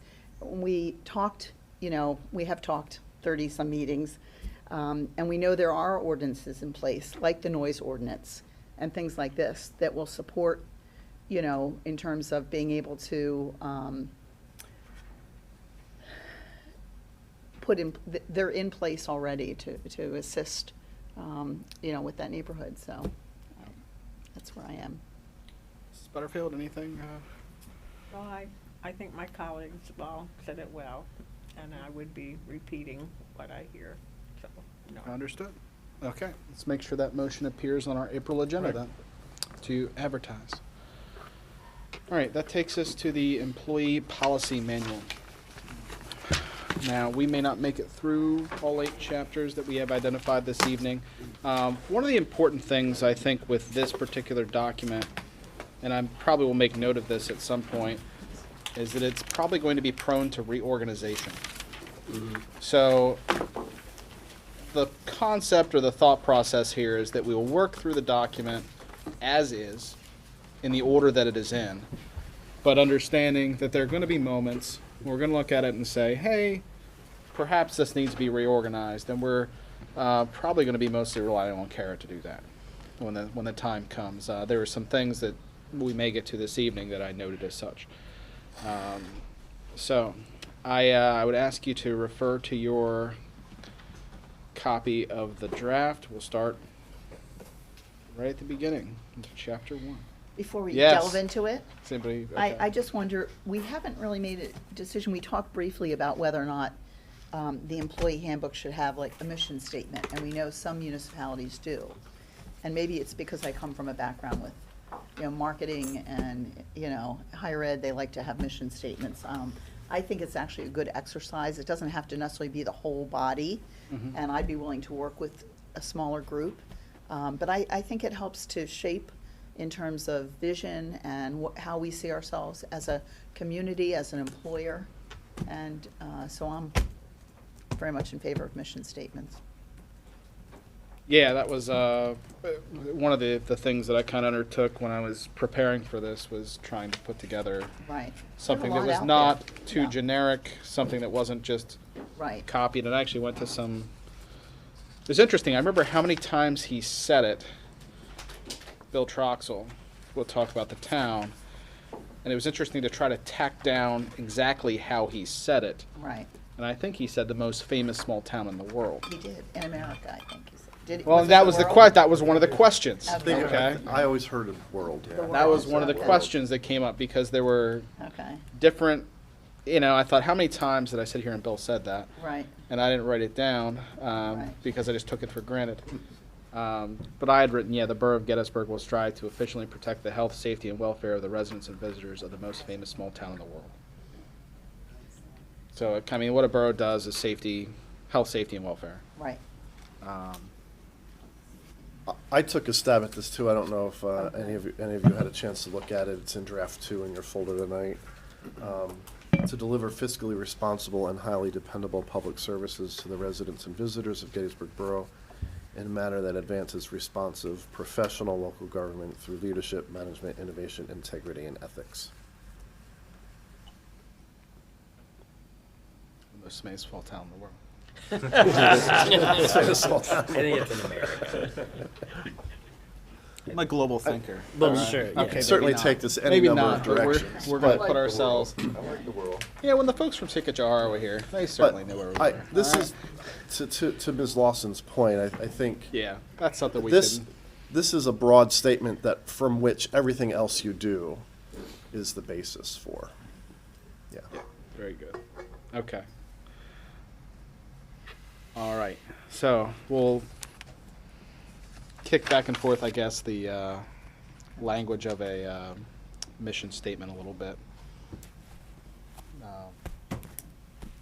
For me, yours is a little verbose, but possibly okay. I do like the you added something there about responsive or There's something there towards the beginning. Advances responsive professional Professional local and government. local government through leadership management innovation. Essentially incorporating some of your core values into the statement. Yeah, okay. That's fine. I'm not married to anything. I'm not sure I would lead with fiscally responsible, but I think it should be in there, so. That's the one thing I wrote, and I was like, I don't know if everyone will agree. So I said efficient. All kinds of adjectives. Some people agree. Some people like very large government. I cannot agree with that. All right, it's just where I land in the world. $10 surplus. So very broadly, Now, that's not exactly. to President Heyser's thought process on this, so I was going to suggest something very similar. Kara spent many months going through this. I actually then looked through what she did and sent our first draft off to Labor Council. So the draft in front of you tonight on these first 8 chapters incorporates Kara's thoughts, my thoughts, and Labor Council's thoughts. I heard from 2 of you in the last week, Ms. Butterfield, so you'll see I've noted the comments that she sent me in here as well. Yep. I know Mr. Moon sent me some things earlier today. So right now you're looking at draft 2. So if we incorporate some changes tonight, a month from now we'll be looking at these chapters as version 3. Okay. Until we get to the final content you want in these chapters, and then after all said and done, we can go back and reorder them. But right now we should just focus on the content. Yep. So we can go by. I guess there's sections. Yeah. 1.1 is where the language or the word choice, really it's a word choice, was in place, and that was to change a term to reference, correct, or to. I had it in my notes as agree with the change to reference. I'll have to pull up Judy's notes. Yeah. Yeah, change reference to the word guidance. I thought it was inverted. Was it guidance in the original or reference? The original? Yeah, it was guidance in the original. Okay. That's We what I said. I thought we were changed going it to to change it to reference. reference, and I, That's actually- yeah, that's fine. I think that's guidance is probably a little too open. Yeah, I think reference means this is something that the employee can look to for the final say on a policy, as opposed to, guidance, which can be loosely interpreted. Yeah. Yeah. I mean, to me, this is a reference material. If applicable, you use with your CBA. But the one thing I kept observing through this is there are several areas where it talks about CBAs, and we have a number of employees that are not covered by a CBA. Right. So you have to use some caution about that. Are there other items in 1.1? Is everybody okay with reference as opposed to guidance? Yep. Okay, 1.2, the right to amend. The only thing I noted in there was that perhaps we should specify that we can deliver this electronically, or what the term copies refers to. So I'm sure when that was written, it was envisioned as we would print off new copies of this because that's the era that it was written in. So we may just want to note that that could be delivered electronically. Or if people want to do it in paper. I think it should be a total document, but Yeah. but to be running off things, I don't, that's not a big item, but it just seemed like it. The other note I had there too is on that last sentence, the phrase "from time to time" seemed a little loosey-goosey. Yes, loosey-goosey. So I suggested, at the borough's discretion, employees will be notified in writing as detailed in the next section. Okay. Is everybody okay with those changes in 1.2? Electronic, and it could be at the borough's discretion when these are sent out. Yep. Okay. 1.3 handles the CBA. Its relationship. Any questions or changes to 1.3? 1.4 deals with clarifications. I just had a question about that, Yeah. wondering whether, Yeah. do employees, would it make sense for there to be like a signature page in the back of this where employees sign it saying, indicating that they've Received it? received it and read it? I mean, you know, and then that goes in their file, or is that too? We do that now. You do that now? That's, Okay. I say that's a best practice, I'm sure. Okay, okey-doke, we'll forget that. So, yeah, The well, signature page is just not inside. I didn't see it, yeah. It's- Okay. yeah, it's not inside Okay, of gotcha. the actual. no, 'cause I completely agree, right? That's what you.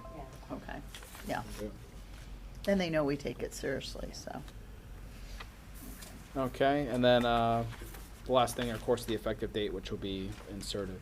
So are there any questions with chapter 1? 7 times. All right, chapter 2 takes us to organization. All right.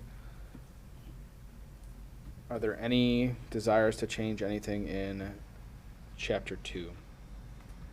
We'll just touch the whole thing. It deals with sequencing and omissions. It's half a page. So basically, kind of lays out the sequence, what to do about omissions, and benefit information if it conflicts. Okay, not hearing anything about chapter 2. Chapter 3, facilities. Apologize, I'm going from document to document here. Okay, and this basically, most of this deals with just identifying borough-owned facilities.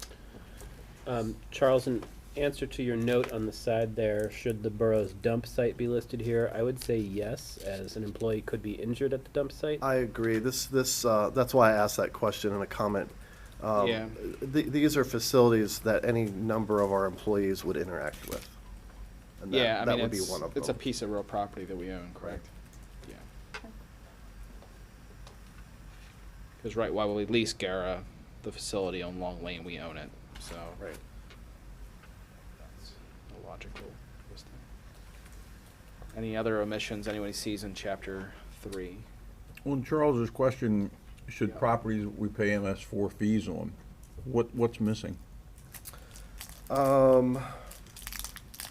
a good question. There's that little property, Sarah, that it's like a little house. By the resource Yeah. By the parking deck? Yeah, there's. The one on the railroad tracks? No, we don't own that.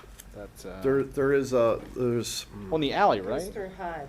Yeah, it's through Remember HUD. that, It's John? it's some Where the kind of. parking department office was when that first opened there across from the fire department. Like, right there's that little Yeah. structure. We still own it? We're paying MS4 fees on it. Where's this? Well, then it should be on there, I think. There's like I a agree. little- That's why I asked the question. If you stood at on the firehouse pad, like at the That is alley, on and here. you look right across I the didn't see street, which there's a one little was that. structure there. Gettysburg. Believe it or not, that is ours. Okay. There it is, last one. Gettysburg Welcome Center. Is the Second railroad page. company, Yeah, that's Storage? pretty much where that ends, right? is the railroad company Getting rid of storing that. stuff in it? Or is it ours? It's What's in section it? I think you're 315. thinking probably a little bit of You have a nothing. section 3.1. No, I don't have. Like a little tiny shed? Oh, More or less. So you must be looking at So it's version. borough stuff that's in it? To do mowing and plowing maybe? Or is it, If there's anything. No, or it's is it not that big. railroad? Yeah, so No, I- Stratton? So you're thinking of, I think you're thinking of closer to the railroad. I'm thinking of Stratton, closer Yeah, to the. there's stuff close to the railroad where there's like little, like pull-offs, there's no structure. Okay. Those pull-offs are all the railroads. I know the residents use them, but they're all the railroads. They own actually a pretty large piece right there because the old yard was there. This is right off of Racehorse. It's like a lot of stuff that people gotcha. think is the fire department next to it is not. Right. Gotcha. So we'll add that, and then I'll look it up and add anything you're paying MS4 on will show up on version 3. Why are we? Why do we own keeping that? Are we allowed to sell that? I don't think we're allowed to sell it. It is part of now. the HUD program way back when that was developed. Talking about this. It's absolutely no good to us. Agreed. Attached to the house? John, can you point this out on a map? Probably have like a. I thought it was. Do you know anything keep their about trash inside cans of in it? there. I thought it We was probably this should, We'll would have have to to look at that. take a look at Probably that. one of those 50. Oh, that house year keeps their or trash cans. 100-year type agreements. Yeah. A long time. Yes, yes. Our parking office was in that building Right. when it first opened. Yeah. When they're talking. Rented out. So we moved up here. It's no good to us. Wow, that's right. They're rented out. I don't. It's really. If it's really something that somebody would want to paint a mural on. I've had some issues recently with this tax map. I think the house it's attached to just puts their trash cans in it. Oh, Because there's people living in it. I know, yeah. I'm curious right now, I'm sorry. So, yeah. I think we ought to investigate Whether or not we own it and. if we can. Airbnb it. Oh, no. approaching that hour. Really? Everybody's getting punchy. You know, actually, we actually own that whole. We used to own the whole house. We do. According to the, I mean, this isn't, you can't reference the planning map as an official map. Right. But it certainly looks like we do. I'll look into that, but yeah, we've been paying on it. Seems like there's like no institutional knowledge on it. Everyone has, you know, we've talked about this in various forms over many years, and no one seems to have a concrete answer on it. I thought we sold it when the parking department moved out of the house, and I thought we got rid of all that. Apparently I'm wrong. There's some grant, I think, through HUD. So we'll have to I find, think it's like a 50-year, right, Harry? One of those 50-year ones, you know. find out Get if a it's dollar and allowed. keep it Maybe for it's not 50 allowed. years. Or 100. But We'll look into that. Right. we've had some other ones like that too, though. okay, so that's something we can look at also on another note. All right. That would take us, I believe, to chapter 4, which is the ADA section. You missed another one of Charles's Sorry. comments. The paved parking lots, surface parking lots. Yeah, Oh, well, I took it when we you said- own one and then we rent one. When you said if we're doing everything that we pay MS4 on, I assumed that we were gonna So list yeah, those that then. that would cover the middle street Like it lot. covers one, but it doesn't cover But the other. I we got do you. rent another parking lot from the county and operate it as a revenue share between the borough and the county. Our employees obviously interact with that parcel even though the borough does not own it. So to John's question is, does that get listed in this chapter? I think if you can, you just have to put owns and or operates instead of owns and operates. That seems simple enough. Easy enough. All right. Anything else there in chapter 3? All right. Chapter 4 is the ADA chapter.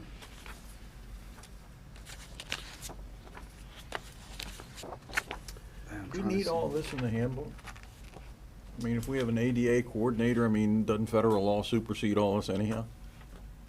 Is this just making it easier to find? I mean, one of the things that struck me when I read this whole area, and the one note I made was, is this language up to date?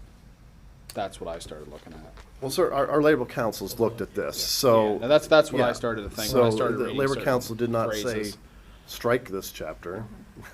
That would be part of Labor Council's review. Right. To determine that the language was appropriately up to date with Right. regards to current requirements. Well, it's not up to date, though. It's not?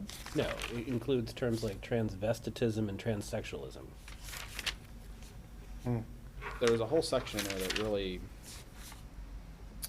So, which is an example, interestingly enough, section. I mean, there was another place where the notes from Labor Council was that this was covered by other laws. and that brought me back to this question. Right, is it? Why are we rewriting what's federally mandated? I think we would just include this because the handbook is to serve as a reference for the employee. Couldn't we just reference a federal? We need to have a clear statement as to our compliance, and that if there are processes in place for example, asking for an accommodation, Okay. they need to know what that is. My concern is a little bit like yours, though.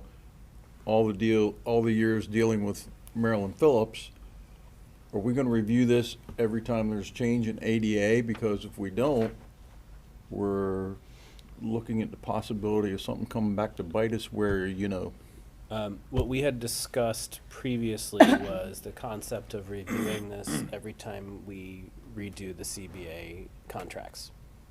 So that gives us a 4-year timetable, so that this isn't just, sitting on a shelf for 15 years. Every 4 years, we're kind of putting eyes on it and making sure it's contemporary. And that is the standard. You should review your employee handbook and policies every 4 years at Okay. max. Because of how often things do change. I mean, even in FLSA with the Pump Act that was, passed in the past couple of years, stuff like that, it's added, so you should add policies to it. Make sure you cover all of those. No, and I kind of see both sides of that argument, because it's very helpful to have the employees have somewhere straight to go, without having to dig through federal law. But then you're almost always going to deal with the possibility of being outdated, and we are aware that the last time this was reviewed was 2009. Should we reference the federal law in addition to what's in there? Just a CYA maybe? I think somehow to write in that, I would just note that comment 10, I think, speaks to the confusion we're currently discussing. Why doesn't it show me? Labor Oh, there we Council has a note to us, the ADA landscape regarding gender has changed, and they're going to provide better language for Tell me this. we're on page 2 then. Sorry, my comments aren't showing as numbered. Yeah, I don't get numbers either. Yeah, Oh, they're not showing as numbered? No. No, that was on page. Okay, so you're like the middle of page 2, Correct. side comment, note Right. from. Because I do remember going through, and this is, I think, specifically more difficult when you have smaller employers, smaller government employers.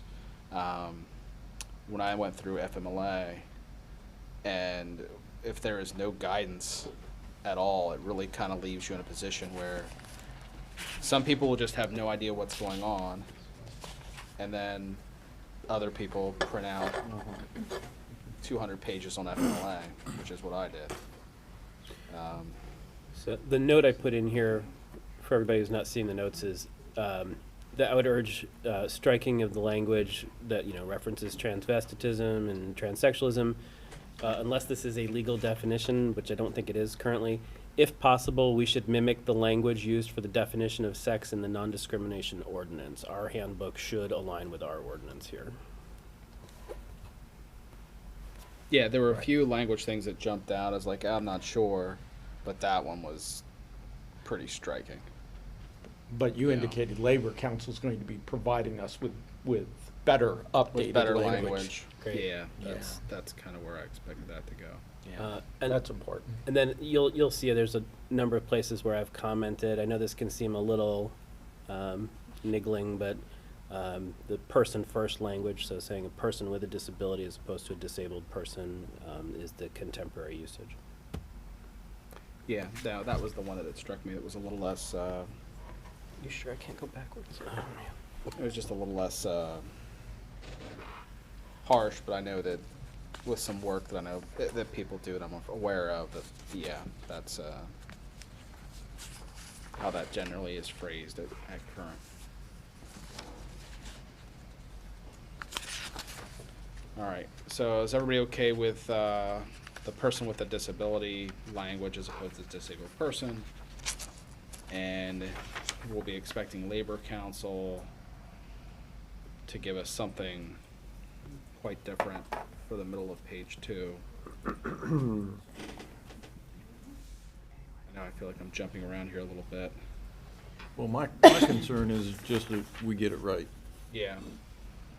Yeah, I just love, yeah. I mean, I was through this a lot. Mm-hmm. Yeah. I mean, this is just one of those things where I think, less said may be better, but at the same time, we have to get it right. Yeah, I mean, I think I want both our all of our employees, whether they be, you know, our supervisory personnel or non-supervisory, to be able to look at this and say, okay, this is what we're doing, and like, yeah, this is what I need to do. And I know that the federal law supersedes, but you know, where you have just very clear, like, hey, we're going to post the ADA compliance poster. I'm sure that we're required to do that by federal law, but this is just, it's right within the handbook. It's like, oh, yep, that's something I have to do. If something happens, if you know, change a workspace, add a workspace, you know, it's like, oh, yeah, I have to make sure I do that. It's right there. Yeah, it's not a matter of posting, it has to be maintained. Yeah, right. Yeah. Oh, sorry, I zoomed and did all kinds of funny things. All right.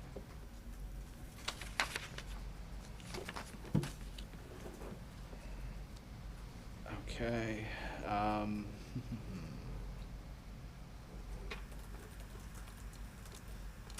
There was a note. I'm going to try to get us back into order here. The first page dealt mostly with the language, the person first language. There was a good question there from Judy about who will provide the training. There's a reference there to training about this, and that be in-house or how that would be done. So that's something to think about. There was a suggestion that from Labor Council, and that seems pretty in line at current, the ADA compliance officer, I believe, was the manager, and that be altered to the HR coordinator, and that makes sense to me. Any objection to that? That's pretty standard, actually. I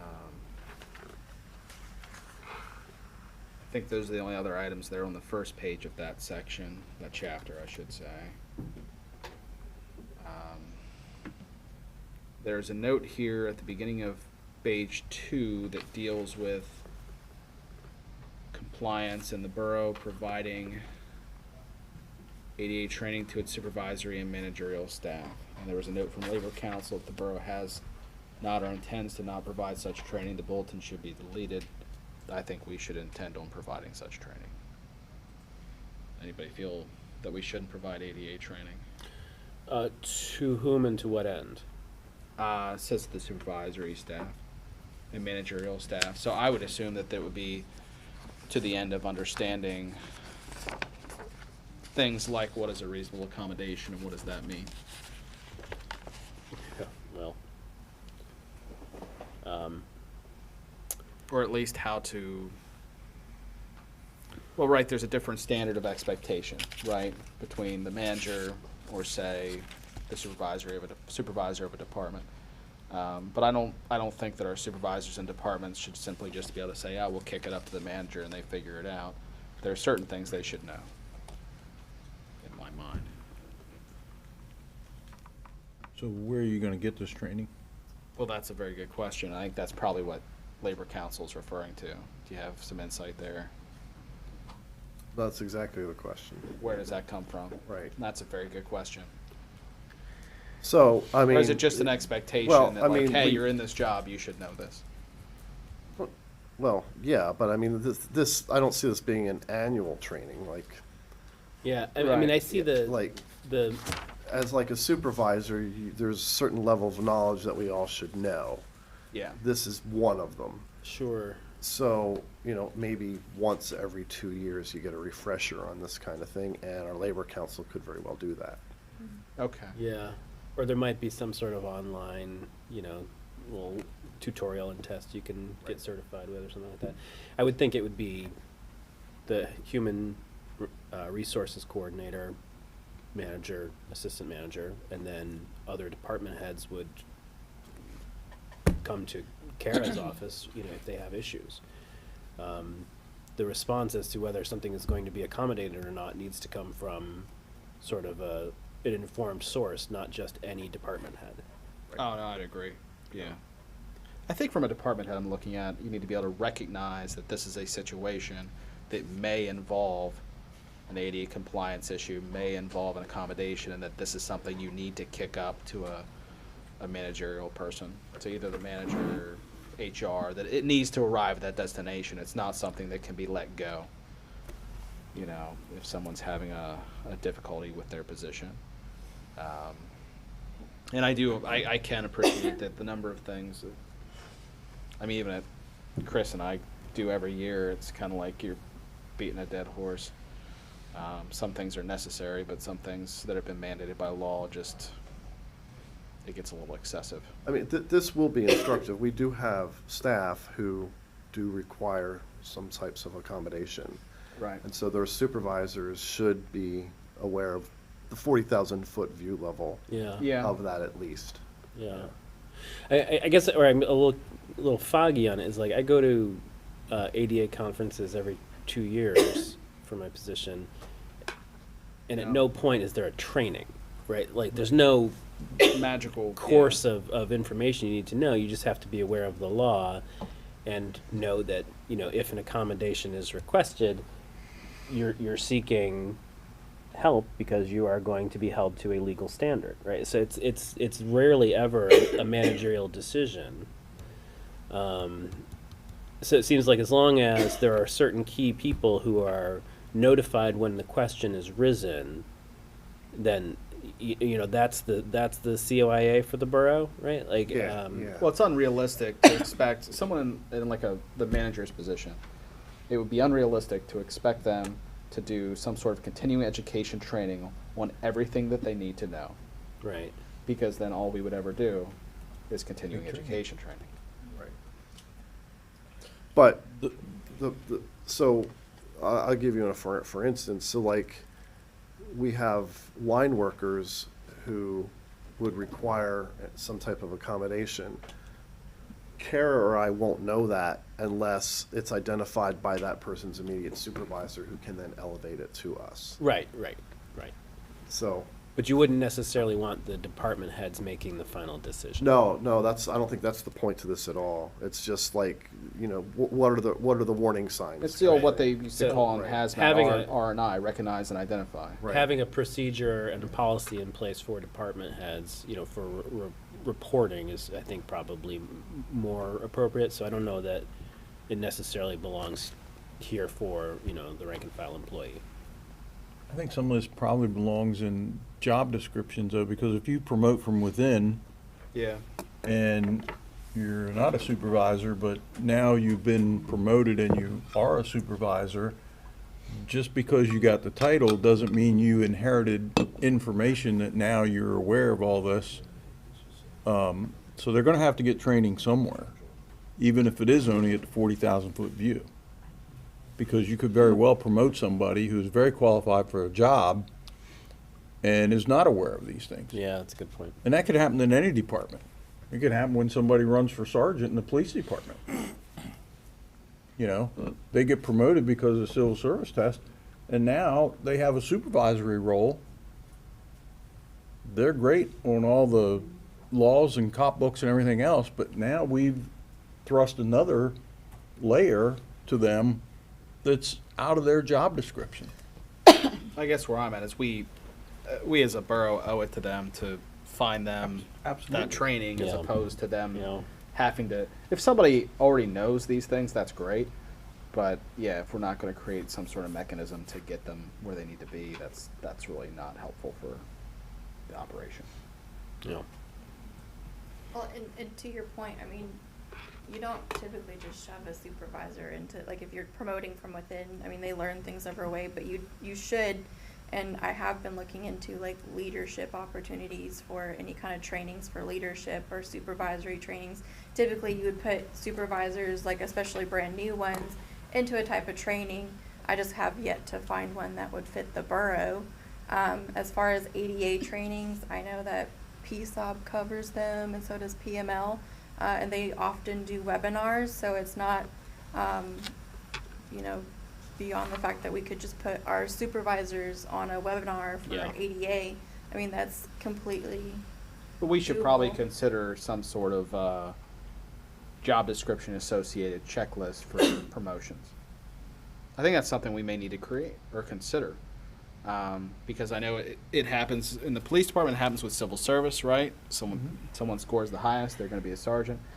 We've had times during my time here where if you want the job, now's the moment because someone's leaving.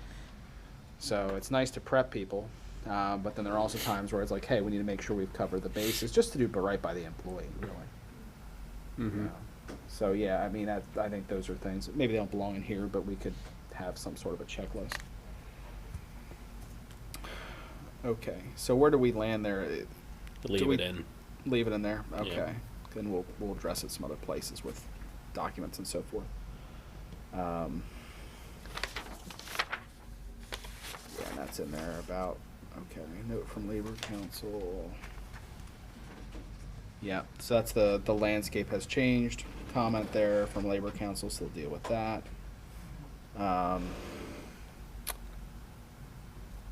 The last item under, I guess that's still under 4.3.1, was amended as recommended by Labor Council.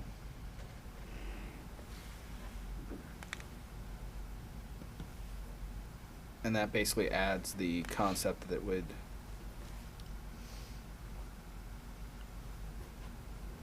it would be a threat to the health or safety of themselves or others, not just others. That's basically what that changed. Okay. Is this true?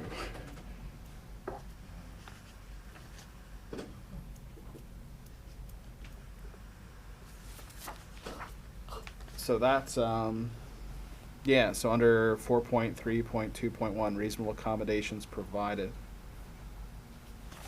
So that section was in the old handbook. Yeah. So if we don't provide that, I do agree that we either need to strike it or change the wording to we will kind of, to the point of we will, do our best to provide the best accommodation that we possibly can. I mean. Well, if any of these specific accommodations is requested, we are required to provide them. So if we don't have those services, like a list of vendors, we need to create that. It is better for us to be prepared to supply those services than to be caught in the lurch not knowing how to provide those services. You can take out, I think, any of the specific, you can take out the specific list if you want to and just make it, make the language a little bit more vague, like the borough will secure accommodation for visual or oral impairment. You can make it vaguer, but this is saying we got it, we're ready to go, and if we don't, then we should change it. Right, and that's my question, my comment. We don't. Right. No, and I think we did.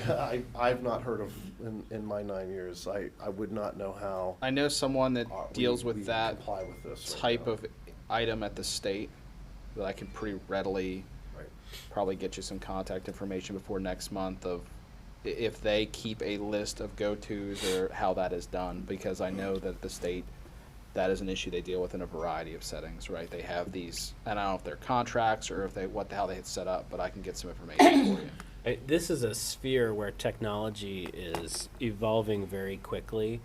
I was sitting through a webinar recently where a woman was giving a PowerPoint, and PowerPoint turned on the subtitles, so it was transcribing everything she said, and she didn't intend for it to do that and didn't know how to turn it off, but it was happening, right? So those technologies are getting more and more readily available, and a lot of folks who do live with a disability, whether it be a visual one or an auditory one, have a lot of those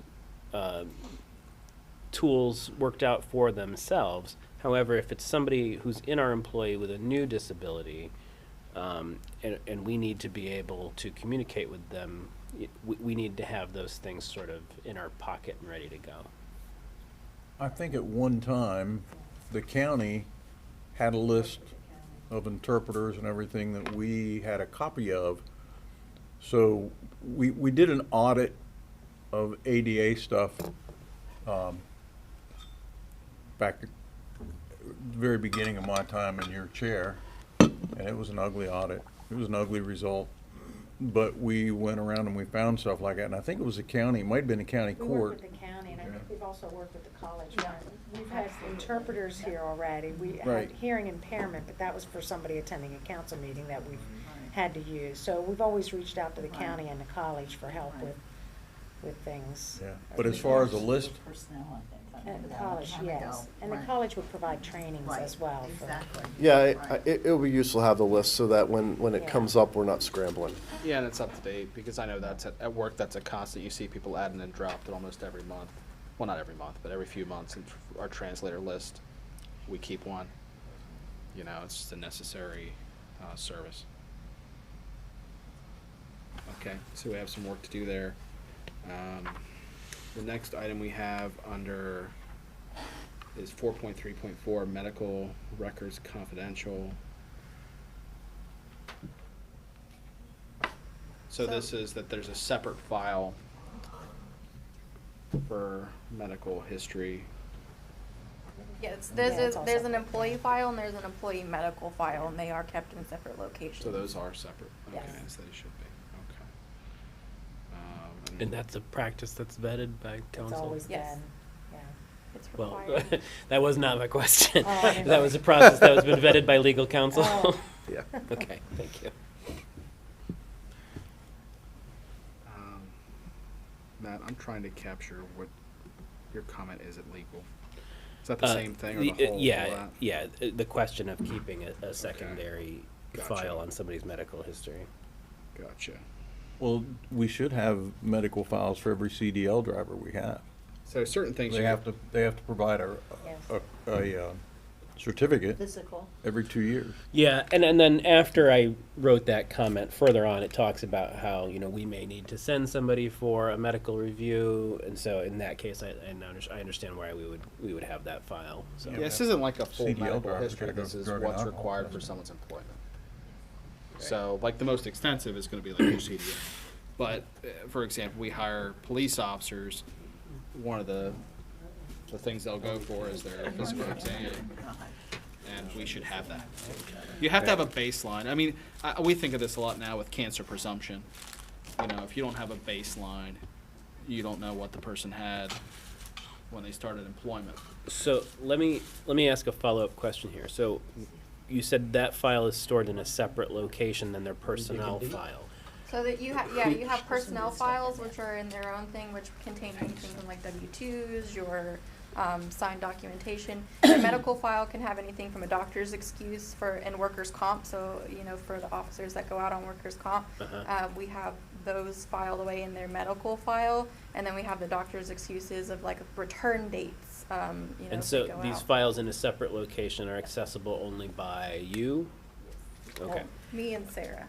Okay, because it does, my next comment there, I think still does kind of stick in my head, which is that it seems like a practice that is ripe to create discriminatory practices or the appearance of discriminatory practices. So it's something we have to be extraordinarily careful with. I think that's fair to say. I think it's something you have and you maintain in case there's a situation where, without saying too much, right? We've had this situation in recent history, right, where because we were aware of a medical condition, we tried to make a reasonable accommodation, and it didn't work out well for us, and it created an accusation of discriminatory behavior, even though we were trying to do the right thing. So it's something I think we have to be extraordinarily careful with if we're keeping those files. well, no, and I think it's something we have to have for that type of situation. Yeah. Has to exist, but I would agree, right, and I think we're there.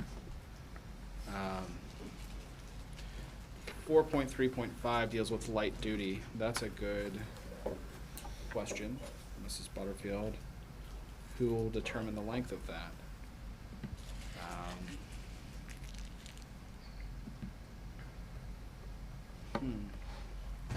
That's not currently. Well, it's determined when somebody's off on short-term disability or workers' comp, it's determined by when their doctors release them to full duty. So for light duty, would only be for that period of time, so we follow the doctor's instructions. I guess probably the question you're getting into is how long can someone be on light duty? Is that fair, Judy? You know, could someone be on light duty for Right, it was just a broad question. You see cases like that, it's not often that you see it. And we've acknowledged before that we're just not a government that exists at a size where we can necessarily, and I think that probably comes down to what's a reasonable accommodation, right? Many instances, we won't have light duty. We don't exist on a scale where we can necessarily do that. If someone can't perform their job duties over a period of time, we're not going to be able to continue that way. For like public works, generally, we do not have any light duty for them for the most part because they can't lift, they can't, so. Yeah, I don't know what They do not. Sometimes the chief will if he has office type stuff Yeah, for them we to have do, a but. slightly different situation with Yeah. light duty because we're compelled if they ask for it to Right. research a heart and lung claim, so, and with heart and lung, which is basically basically workers' comp for police with some differences, it's better to bring them back light duty than let them hang out of workers' comp. And I Right, think Sarah can- it's better for the insurance Yeah. policy if we can get them back in here on light duty, but Right, not all because departments can provide light duty. Yeah, the payout would be severe. There are times we can't provide light duty, though, Right. as Charles alluded to in some of the other departments, so it depends on an officer's skill set somewhat too, so.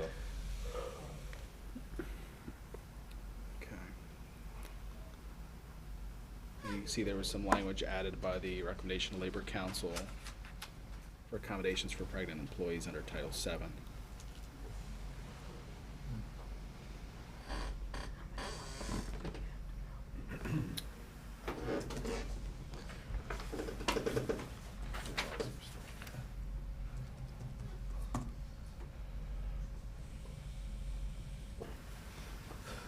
I just sent them home. I didn't, I just heard someone behind me. I didn't realize they're still here.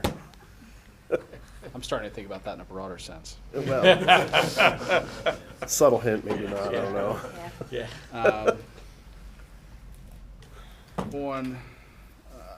I guess just one last thing to chew off, 4.4, the complaint procedure.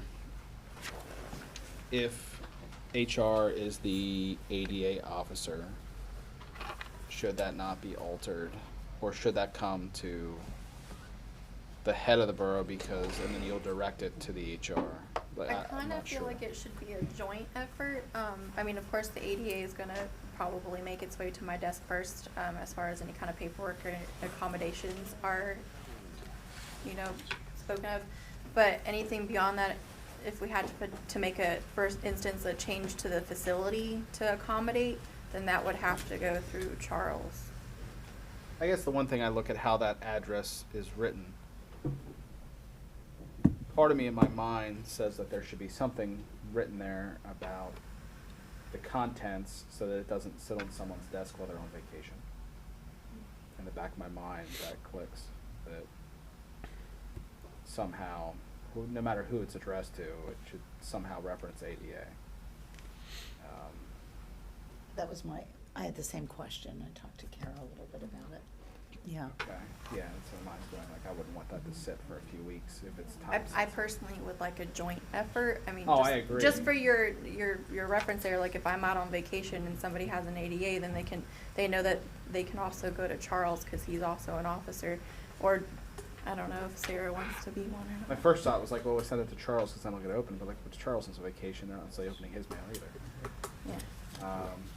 That means they both can't go on Maybe it could vacation just at say the to same time. ADA Oh, I'm on the compliance Ocean Blues. officer, Yeah. and then that would be an internal signal that like, hey, this needs to be open. I mean, you don't even have to. I mean, it's nice to have all of the information of like Mr. Charles Gable and the borough manager and all of the address and everything. But I've also seen it written to where it's just right up here, address your concerns to the borough manager, human resources coordinator, or assistant secretary. Yeah, we want to make it clear that who they go to if someone's absent. Yeah. And having 3 people wouldn't hurt. Right. Manager, We could assistant even, manager, HR. we could set up an email alias that just pings all 3. It could be ADA Yeah. coordinator or something like that. Yeah, I'm just looking for like a user end if they're doing this, But I would agree, it may be quite unnecessary to have that title block or that address block there. That's a little bit.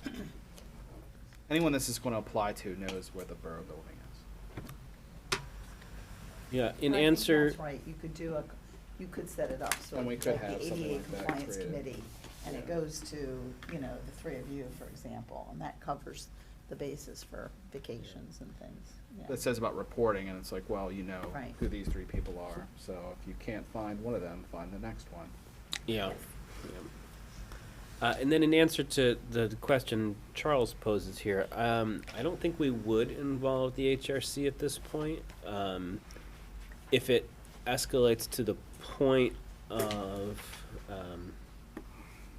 a discriminatory claim, they certainly would have that option, but I don't know that we necessarily want to convene the body over, you know, an internal dispute, which hopefully we can resolve, right? Maybe the language can say, you know, just inform the employee of the non-discrimination ordinance and let them know that the HRC is an option should they feel that they have been discriminated against because of their disability, but I wouldn't automatically involve them in the process.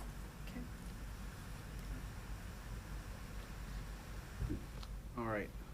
I think I'd like to cleave it off here between 4.4 and 4.5. Does anybody have any items for 4.4 or above in Chapter 4?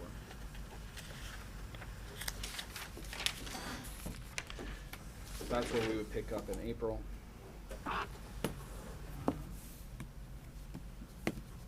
So in April, Yeah. we'll come back with version 3 on what we just discussed tonight. And We then, will have a few items. and to then hit. we'll I'm have a sorry. couple that are still in version We'll have 2. a few items to hit Right. through there that we noted, some labor council things, assuming we have them by then. Right. So We have that's a month, but I presumption, think we too. should. We may not. All right. Any public comment? Thank you, Tom. Thank you, Joe. Appreciate the shake that I had there. All right, we are adjourned.